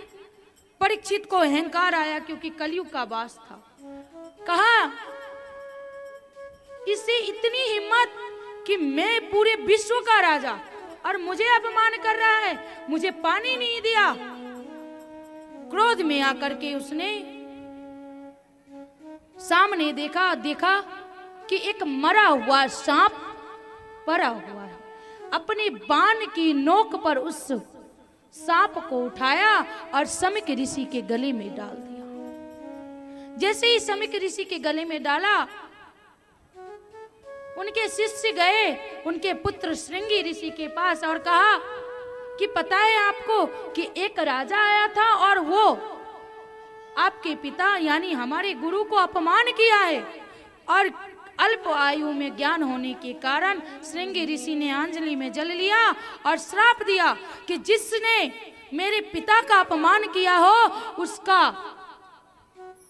आज से 7वें दिन तक्षक के डसने से मृत्यु हो जाएगी। क्रोध में आकर के अंजलि में जल लिया कि जिसने मेरे पिता का अपमान किया है उस मनुष्य को आज के 7वें दिन ही तक्षक की डसने से मृत्यु हो जाएगी। जैसे ही ये बात सुने समिक ऋषि ध्यान में थे, ध्यान टूटा, तुरंत पुत्र के पास गए और कहा पुत्र तूने ये क्या कर दिया? तुझे पता है कि तूने ये क्या किया? पता है तुझे कि ये राजा हमारी रक्षा करते हैं। आज 2 रोटी हम शांति से खा रहे हैं इस पूरे भारतवर्ष में। किसके भरोसे? मोदी जी के भरोसे कि सारी टेंशन वो झेल लेंगे, हम आराम से खाते। नहीं, अगर मोदी जी ना रहे तो किसी और देश का सेना घुस जाएगा, आक्रमण कर देगा और हम लोग का राम राम सत्य, रोटी मिल रही वो भी बंद। इसलिए उनको सुरक्षित रहना बहुत जरूरी है। अगर राजा को कुछ हो जाता है तो पराए जैसे सौतेली माँ अपनी नहीं होती, उसी प्रकार किसी और देश का राजा अपना नहीं होता। कह रहे हैं कि तूने ये क्या किया? तूने उन्हें श्राप दिया। पता है वो कौन है? उनकी वजह से हम सुरक्षित हैं और भगवान को भज रहे हैं। अगर उन्हें कुछ हो जाएगा कल के दिन कोई और राजा बन जाएगा, और क्या पता शांति से 2 रोटी खाकर के भगवत भजन कर रहे हैं वो भी ना कर पाए। और तुरंत कमंडल उठाई, राजमहल के समीप गए, सैनिक गए अंदर कि राजन समिक ऋषि जी का आगमन हुआ है। दौड़े आते हैं, उससे पहले वो मुकुट खोले और मुकुट खोलते ही उन्हें ध्यान आया, ये मैंने क्या किया? इतना बड़ा घोर पाप। मेरे पितामह ब्राह्मणों का सेवा किया करते थे, पूजते थे, और मैंने आज अपने इन हाथों से ब्राह्मण का अपमान किया। बहुत पापी हूं मैं, पता नहीं कैसे इसकी पछतावा करूं और कैसे ये पाप कटेगी मेरे से। तब तक तो समिक ऋषि जी का आगमन हुआ। आए कर क्षमा कर दीजिए गुरुदेव, जानकर नहीं किया लेकिन अनजाने में सही गलती तो हुई है। आप जो दंड देंगे हमें स्वीकार है। ये कहते हैं तब तक ब्राह्मण देवता हाथ जोड़ते हैं, राजन मैं कौन होता हूं सजा देने वाला? मेरे पुत्र नादानी में आकर के तुझे श्राप दे दिया। आज के 7वें दिन ही तक्षक के डसने से तेरी मृत्यु हो जाएगी। ब्राह्मण देवता की आंखों में आंसू, चरण पकड़े हुए परीक्षित ये तो कुछ भी नहीं है। मैंने जितना बड़ा अपराध किया है उसके सामने तो ये तुच्छ है सजा। मुझे स्वीकार है गुरुदेव, बस मुझे इतना बता दीजिए कि आज से 7वें दिन जिसकी मृत्यु होनी है उसे क्या करना चाहिए, कि ऐसा क्या करूं कि ये पाप भी कट जाए और ये जन्म मृत्यु का भय कट जाए। अपने पुत्र जन्मे जय को परीक्षित ने राज्य सौंप और उसी क्षण वन में निकल जाते हैं। जैसे ही पता चला राज्यों में कि परीक्षित, जितने राज्य में संत गण थे, ऋषि गण थे, ब्राह्मण देवता था, सबको जैसे ही पता चला कि परीक्षित को श्राप लगी है, पता है कोई अच्छे जीव आत्मा होते हैं जिन्हें कष्ट होता है तो पूरी पब्लिक को कष्ट होती है, और एक अच्छे जीव आत्मा में परीक्षित भी थे। सब मिलने आ रहे, गंगा के तट पर आसन लगा दिया और सबसे केवल एक ही प्रश्न कर रहे हैं कि जिसकी मृत्यु 7वें दिन होनी है उस मनुष्य को क्या करना चाहिए। और केवल ये मृत्यु परीक्षित को ही नहीं आने वाली, हम सबकी भी मृत्यु इस 7 दिन के अंदर अंदर ही आनी है, और हमें इस 7 दिन के अंदर ही तैयारी करनी है। और तैयारी में क्या करनी है? बैग पैक करनी है। क्या अभी तो कह के गए हैं पांडे जी कि वहां किसी प्रकार की कोई भी देश का रुपया नहीं चलता, वहां हमारी धन वाली रुपया चलती है, और धर्म करोगे तो मिलेगा। वहां ये नहीं पूछेंगे कि तूने कितने पैसे कमाए और कितने महंगे कपड़े पहने और किस किस का अपमान किया है और किसको ये दिखाया कि ये मेरे इतने लाख की सूट बूट है, ये सब यहीं रह जाएगी। और वो व्हाइट कलर का कपड़ा डाल करके और बाद में वो भी छीन लेंगे, जिसके लिए हाय हाय ये मेरा है, ये मेरा है कहते हैं ना, ये घर किसका है, ये घर मेरा है। अगर इसी मुंह से कह दोगे कि ये मेरे गोविंद का है, ये मेरा है ही नहीं, मैं तो किराए से रहता हूँ, इसका मालिक तो वो है, मैं किराएदार हूँ, तो नहीं ये मेरा है, वो मेरा एक दिन छीन लेगा। और जिस दिन मृत्यु होगी ना, जिस घर को तू मेरा कहता है कि ये यहाँ का राजा मैं हूं और राज्य मेरा चलता है, तो मरने के बाद वही घर वाले बोलेंगे जल्दी करो ना, देर हो रही, तेरा ही घर और तुझे 10 मिनट में निकाल देंगे। वो मेरा मेरा मत कर और 7 दिन की तैयारी कर कि जानी है। और कहते हो ना कि अरे ये उम्र है क्या भगवत भजन करने की, तो बुढ़ापा किसने देखा है? शमशान घाट जवानों की लाश से, उसकी राख से भरी पड़ी हुई है, और हम बुढ़ापे का इंतजार कर रहे हैं कि बुढ़ापे आएगी तब हम भगवत भजन करेंगे। तो नहीं, इस 7 दिन में ही हमें मरना है, और हमें मरना है तो हमें उससे तैयारी करनी होगी कि ताकि वहां जब सवाल पूछे ना, परीक्षा में जाते हैं, परीक्षा आने वाली रहती तो किस प्रकार जल्दी जल्दी तैयारी करते हैं, वही तैयारी रोज करो कि ताकि वहां एक बार प्रश्न पूछे और तुरंत जवाब दो। जैसे ही मेरी बही खाता खोले तो देखिए कितना अच्छा कर्म करके ये आया है। ये नहीं कि चल इसे गरम तेल में डाल क्योंकि इसने बहुत मांस उबाल कर खाया है, ऐसा मत करो। हम अपनी वाणी को यही विराम करते हैं। हमारी वाणी से अगर किसी प्रकार की भूल हुई हो तो अपनी पुत्री समझ हमें क्षमा कीजिएगा, और मैं आग्रह करूंगी कि भजन करें। जाना है रहना नहीं, मरना 20 जाना है रहना नहीं, मरना 20 2 दिन की जिंदगानी में, मत भूलो जगदीश।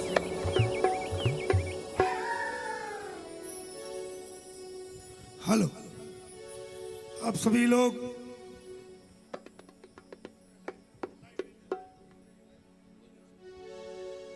एक बार जोरदार ताली होनी चाहिए।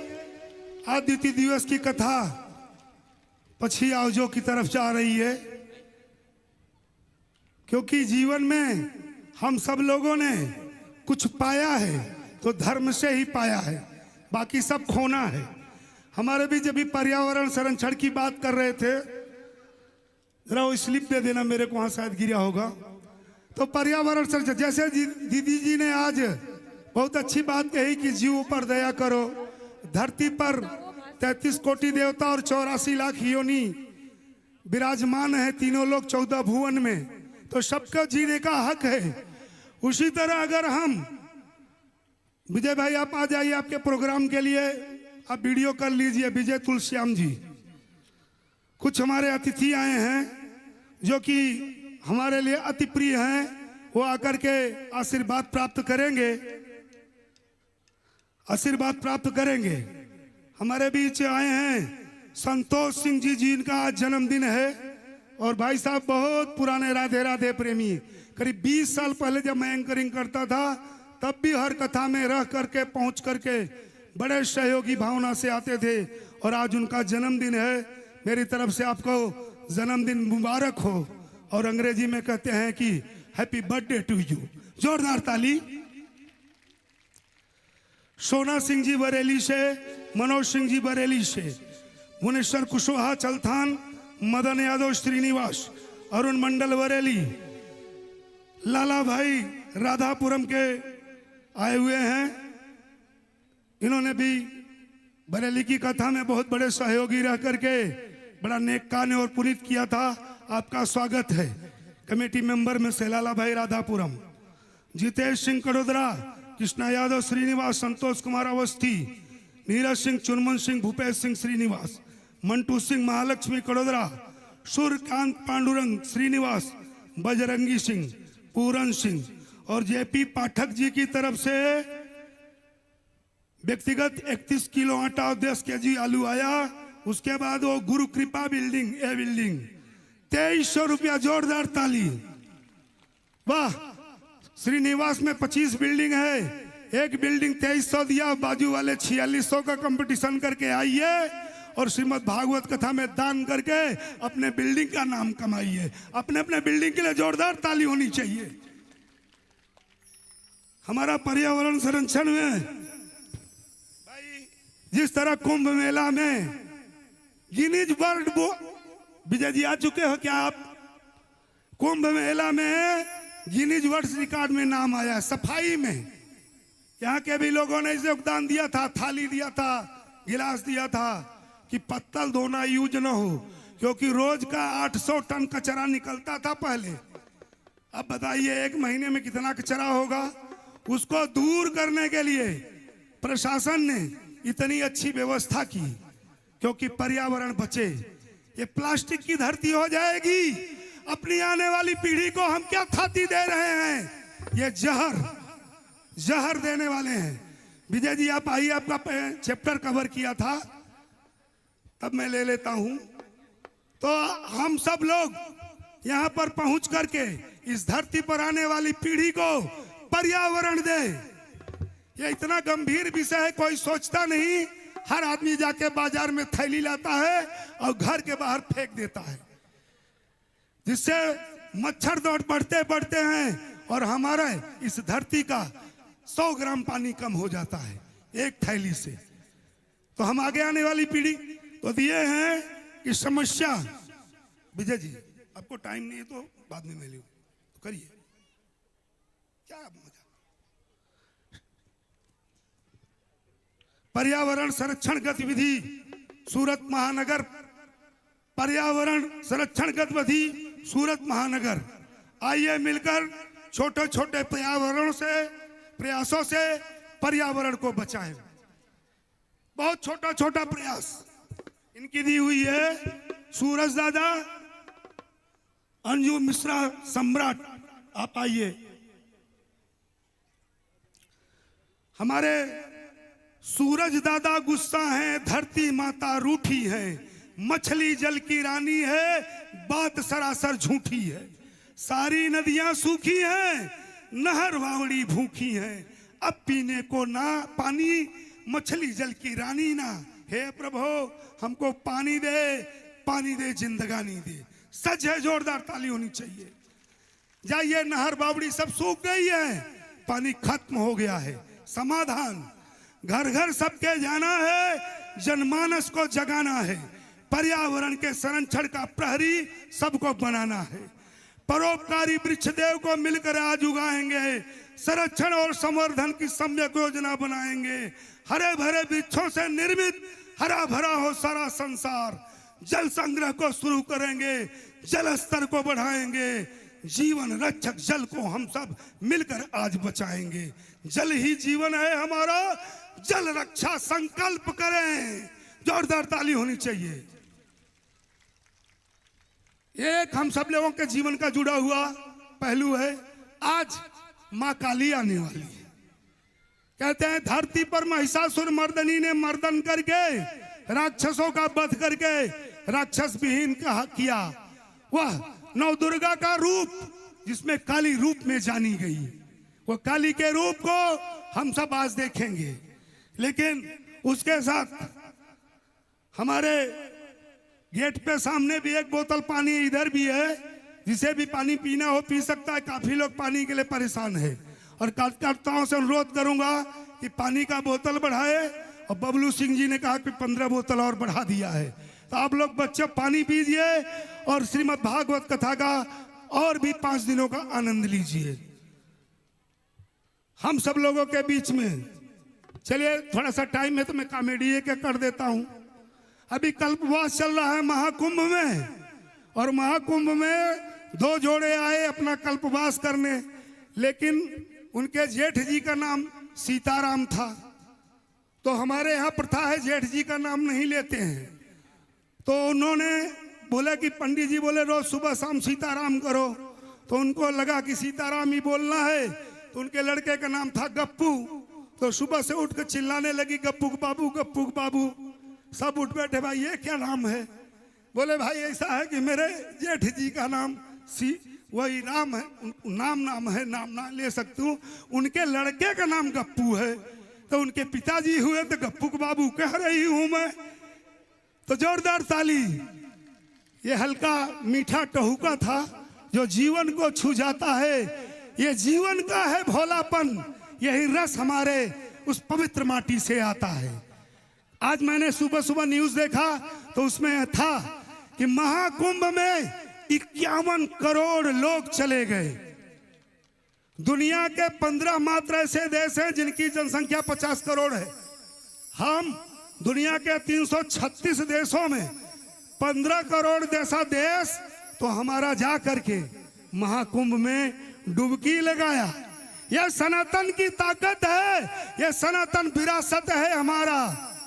अभी कुछ दिन पहले किसी ने कहा कि वहां पे दूसरे किसी धर्म का जगह है, तो एक महाशय ने कहा कि जो जगह बोले मेरा है ना, वो महाकुंभ की तारीख बता दे, किस तारीख से महाकुंभ शुरू हुआ था, उसको पूरा जगह अलॉट किया जाता है। आश्चर्य, दुनिया में किसी को भी नहीं पता है कि वो महाकुंभ कब से शुरू हुआ है। जोरदार ताली होनी चाहिए। सबका डेट तारीख मिल जाता है। साइंस हमको नहीं पीछे छोड़ पाया। हजारों साल पहले हमारे ऋषियों ने बताया कि पीपल का वृक्ष कार्बन डाइऑक्साइड छोड़ता है, जहरीला गैस पीता है और ऑक्सीजन छोड़ता है जो प्राणदायु होता है। इसको किसने बताया? 1000 साल पहले। आज साइंस प्रूफ कर रहा है। यह है सनातन। जोरदार ताली होनी चाहिए। मैं तो चाहता हूं मेरी सनातन की ताकत को कोई ललकारे तो मैं बताऊं, जो तुम आज अंग्रेजी के अल्फाबेट में पढ़ते हो वो सनातन की किताबों में हजारों साल पहले छुप गई है। यही तो किताब पढ़ के स्वामी राम भद्राचार्य आप सोचिए, 5 जज का पैनल बैठा था, उनसे पूछा कि तुम न्यायपालिका के बारे में क्या जानते हो? तो रामभद्राचार्य इतने बड़े विद्वान है कि सारी पुस्तकों को उन्होंने याद कर लिया है। तो उन्होंने कहा कि मैंने पूरा 4 वेद और 18 पुराण के अलावा सारी पुस्तकों को मैंने ज्ञान किया है। तो उन्होंने कहा राम मंदिर के बारे में बताइए। तो उन्होंने 8000 साल पहले यजुर्वेद में लिखी गई श्लोक को उदाहरण दिया और सुप्रीम कोर्ट ने माना कि 8000 साल पुरानी लिखी गई किताब में अयोध्या के राम मंदिर का जिक्र है, और उन्होंने किया कि दूसरे श्लोक में है। तो ज्ञान है हमारे सनातन की। ऐसे प्रबुद्ध लोगों के लिए जोरदार ताली होनी चाहिए। अयोध्या का अभी हमारे झांकी आने वाली है। मेरे मुंह से निकल रहा था कि अयोध्या का मथुरा काशी बाकी है। होना ही चाहिए। हम इतने पुराने हैं कि हमारी तारीख नहीं निकलती। जब स्वामी जी ने इतना ही कहा कि संस्कार क्या होता है, all American brothers and sisters, सभी अमेरिका के भाइयों और बहनों, लोग रो पड़े। एक ऐसा सन्यासी जो सबको अपनी बहन बोलता है, क्योंकि उनके कल्चर में अपनी सिस्टर को छोड़ के किसी को सिस्टर नहीं बोलते। और ये पूरे अमेरिकन के लेडीज और जेंट्स को भाई और बहन कह रहा है। तो उन्होंने कहा कि हम ये दुनिया को कल्चर बताने आए हैं, हम सनातनी हैं। गर्व से कहो हम हिंदू हैं। हाँ, अब भजन के बाद झांकी होगी, लेकिन जयकारा लगाएंगे, ऐसा जोर से लगाएंगे कि भजन वाले भाई हमारे उत्साह में आए। और इसके बाद हमारी काली माँ आए, प्रसाद लेंगे और गहना बचा के, मैंने खंभा बचा के बोला, अब गहना बचा के, तो गहना बचा के प्रसाद लेंगे।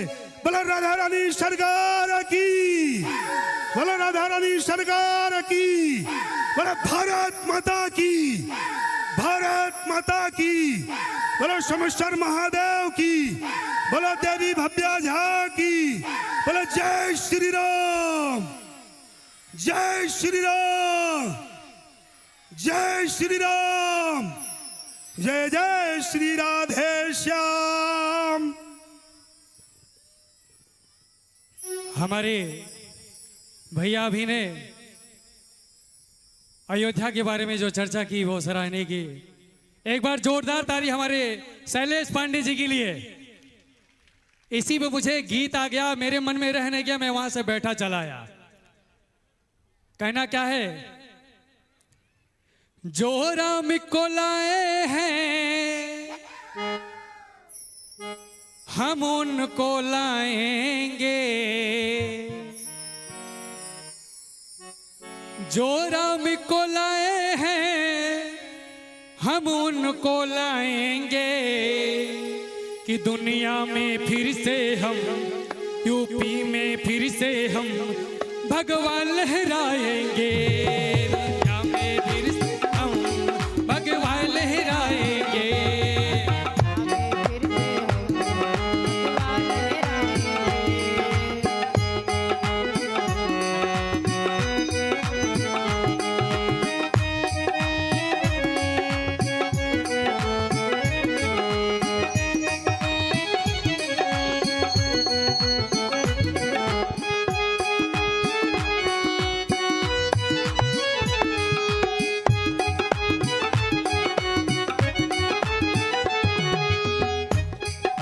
कहना क्या है, क्योंकि समय हमारे पास कम है।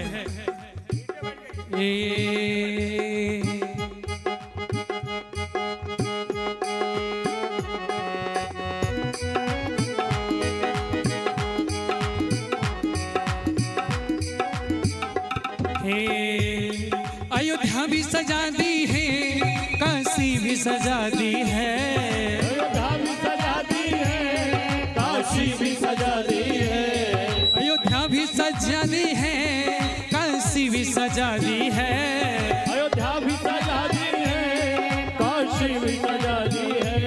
मेरे राम कृपा करना, मेरे राम कृपा करना, घनश्याम कृपा करना, मथुरा भी सजा देंगे।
हम भगवान लहराएंगे। भगवान लहराएंगे, दुनिया में फिर से हम भगवान लहराएंगे।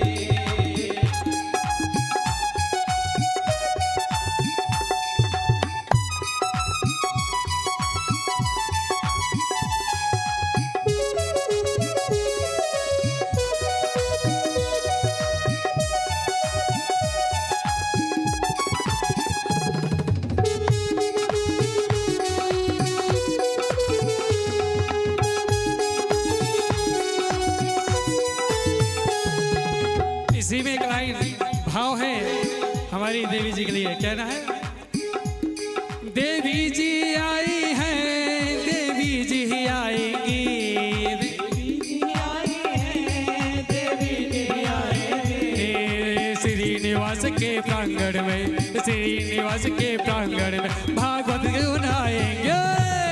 श्रीनिवास के प्रांगण में भागवत जी उठाएंगे, श्रीनिवास के प्रांगण में भागवत जी उठाएंगे। देवी जी आई हैं, देवी जी आएंगी, देवी जी आई हैं, देवी जी आएंगी। अरे श्रीनिवास के प्रांगण में, श्रीनिवास के प्रांगण में भागवत ही सुनाएंगे।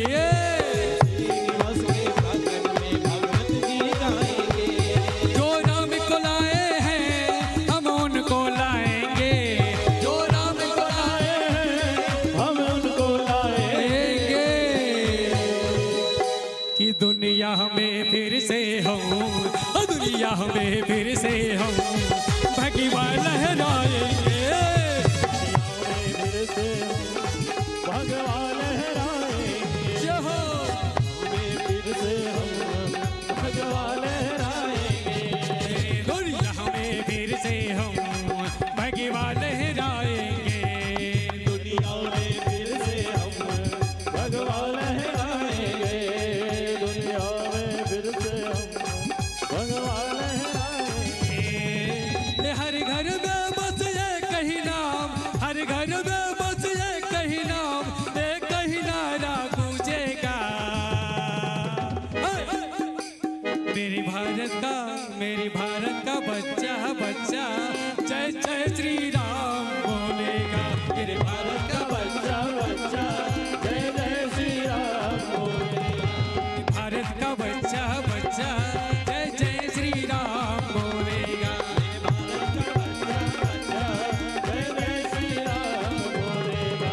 ओ हर घर में बस एक ही नाम, एक ही नारा गूंजेगा। मेरी भारत का, मेरी भारत का, मेरी भारत का बच्चा बच्चा जय जय श्री राम बोलेगा। भारत का बच्चा बच्चा जय जय श्री राम बोलेगा। हाँ, मेरे भारत का बच्चा बच्चा जय जय श्री राम बोलेगा। मेरे भारत का बच्चा बच्चा जय जय श्री राम। बोल श्री रामचंद्र भगवान की।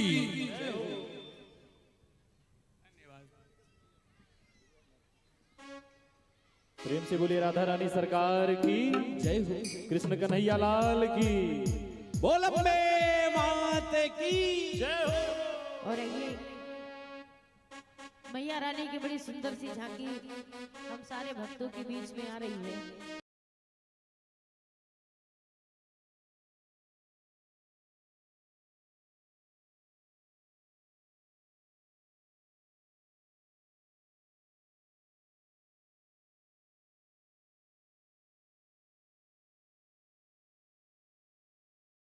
निराला है,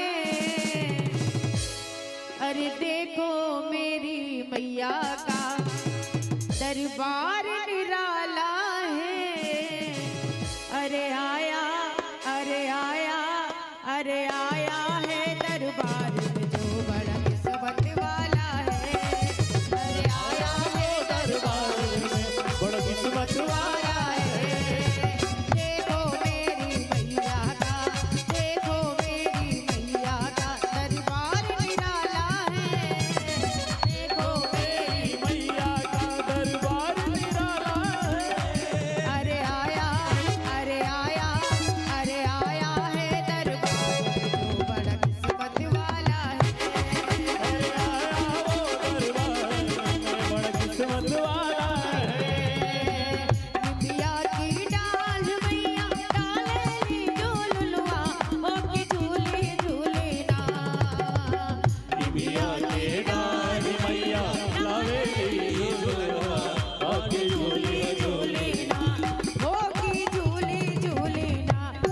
मैया मोरी गावेली गीतिया हो के झूली झूली ना मैया मोरी गावेली गीतिया हो के झूली झूली ना मैया मोरी गावेली गीतिया हो के झूली झूली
और जो भी हमारे कमेटी के सदस्यगण हैं उनको अपने निवास स्थान तक झांकी को पहुंचवा देवे और उसके बाद आरती प्रज्वलित करे। चंद्रमा मनसो जात चक्षुः सूर्यो अजायत श्रोत्राद वायुश्च प्राणश्च मुखाद अग्निरजायत। सही भक्त बैठ जाए और भागने की प्रयास न करे, आरती और प्रसाद लेकर के जाए, आरती और प्रसाद लेकर के जाए। सभी लोग बैठ जाइए। आइए हम सब आरती की तरफ चले। बोले भागवत भगवान की, राधे रानी सरकार की। आइए आरती की तरफ चलते हैं। खड़े हो जाइए सभी लोग, खड़े हो जाइए। काली जय दुर्गे खप्पर वाली, तेरे ही गुण गावे भारती हो मैया, हम सब उतारे तेरी आरती। अम्बे तू है जगदम्बे काली, जय दुर्गे खप्पर वाली, तेरे ही गुण गावे ओ मैया, हम सब उतारे तेरी आरती। तेरे भक्त जनों पर माता भीड़ पड़ी है भारी, माँ भीड़ पड़ी है भारी। दानव दल पर टूट पड़ो माँ, दानव दल पर टूट पड़ो माँ, करके सिंह सवारी, सिंहों से बलशाली, अष्टभुजाओं वाले दुखियों को तू ही ललकारती। ओ मैया हम सब उतारे तेरी आरती। अम्बे तू है जगदम्बे काली, जय दुर्गे खप्पर वाली, तेरे ही गुण गाए भारती ओ मैया, आरती। माँ बेटे का है इस जग में बड़ा ही निर्मल नाता, माँ बड़ा ही निर्मल नाता। माँ बेटे का है इस जग में बड़ा ही निर्मल नाता, मैया बड़ा ही निर्मल नाता। पूत कपूत सुने हैं तेरे, पूत कपूत सुने हैं वरना माता सुनी को माता। करना बरसाने वाली, अमृत बरसाने वाली, दुखियों को दुख से निवारती। ओ मैया हम सब उतारे तेरी आरती। तू है जगदम्बे काली, जय दुर्गे खप्पर वाली, तेरे ही गुण गाए भारती। ओ मैया हम सब उतारे तेरी आरती। नहीं मांगते धन और दौलत, ना चांदी ना सोना, माँ ना चांदी ना सोना। नहीं मांगते धन और दौलत, ना चांदी ना सोना, मैया ना चांदी ना सोना। हम तो मांगे तेरे मन में, हम तो मांगे तेरे मन में एक छोटा सा कोना, सबके बिगड़ी बनाने वाली, नाज बजाने वाली, सखियों के सत को सवार दे। ओ मैया हम सब उतारे तेरी आरती। शरण शरण में खड़े तुम्हारे, ले पूजा की थाली, माँ ले पूजा की थाली। शरण शरण में पड़े हैं मैया, ले पूजा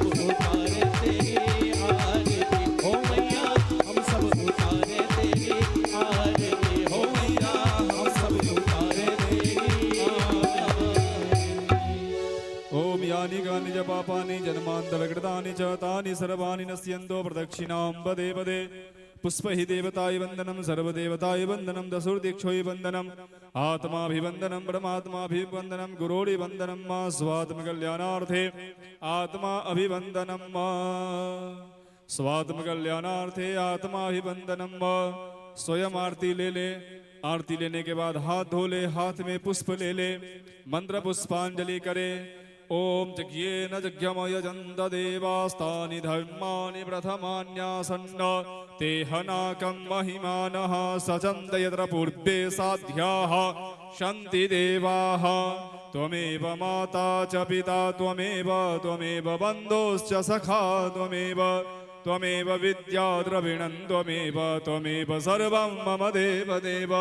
नाना सुगंधि पुष्पाणि यथा कालोद्भवानि च पुष्पांजलिर्मया दत्तं गृहाण परमेश्वर। ओम भूर्भुवस्व भागवत नारायणाय नमो नमः। मंत्र पुष्पांजलि में समर्पयामि। अपने हाथों का पुष्प भागवत जी के चरणों में अर्पण कर दे। मंत्र पुष्पांजलि में समर्पयामि। आवाहनम न जानामि दवार्चनम पूजां जयम न जानामि क्षम्यतां परमेश्वर। क्षमा प्रार्थनाम समर्पयामि। जयकारा करेंगे, प्रसाद लेंगे, घर के तरफ प्रस्थान करेंगे। बोले भाग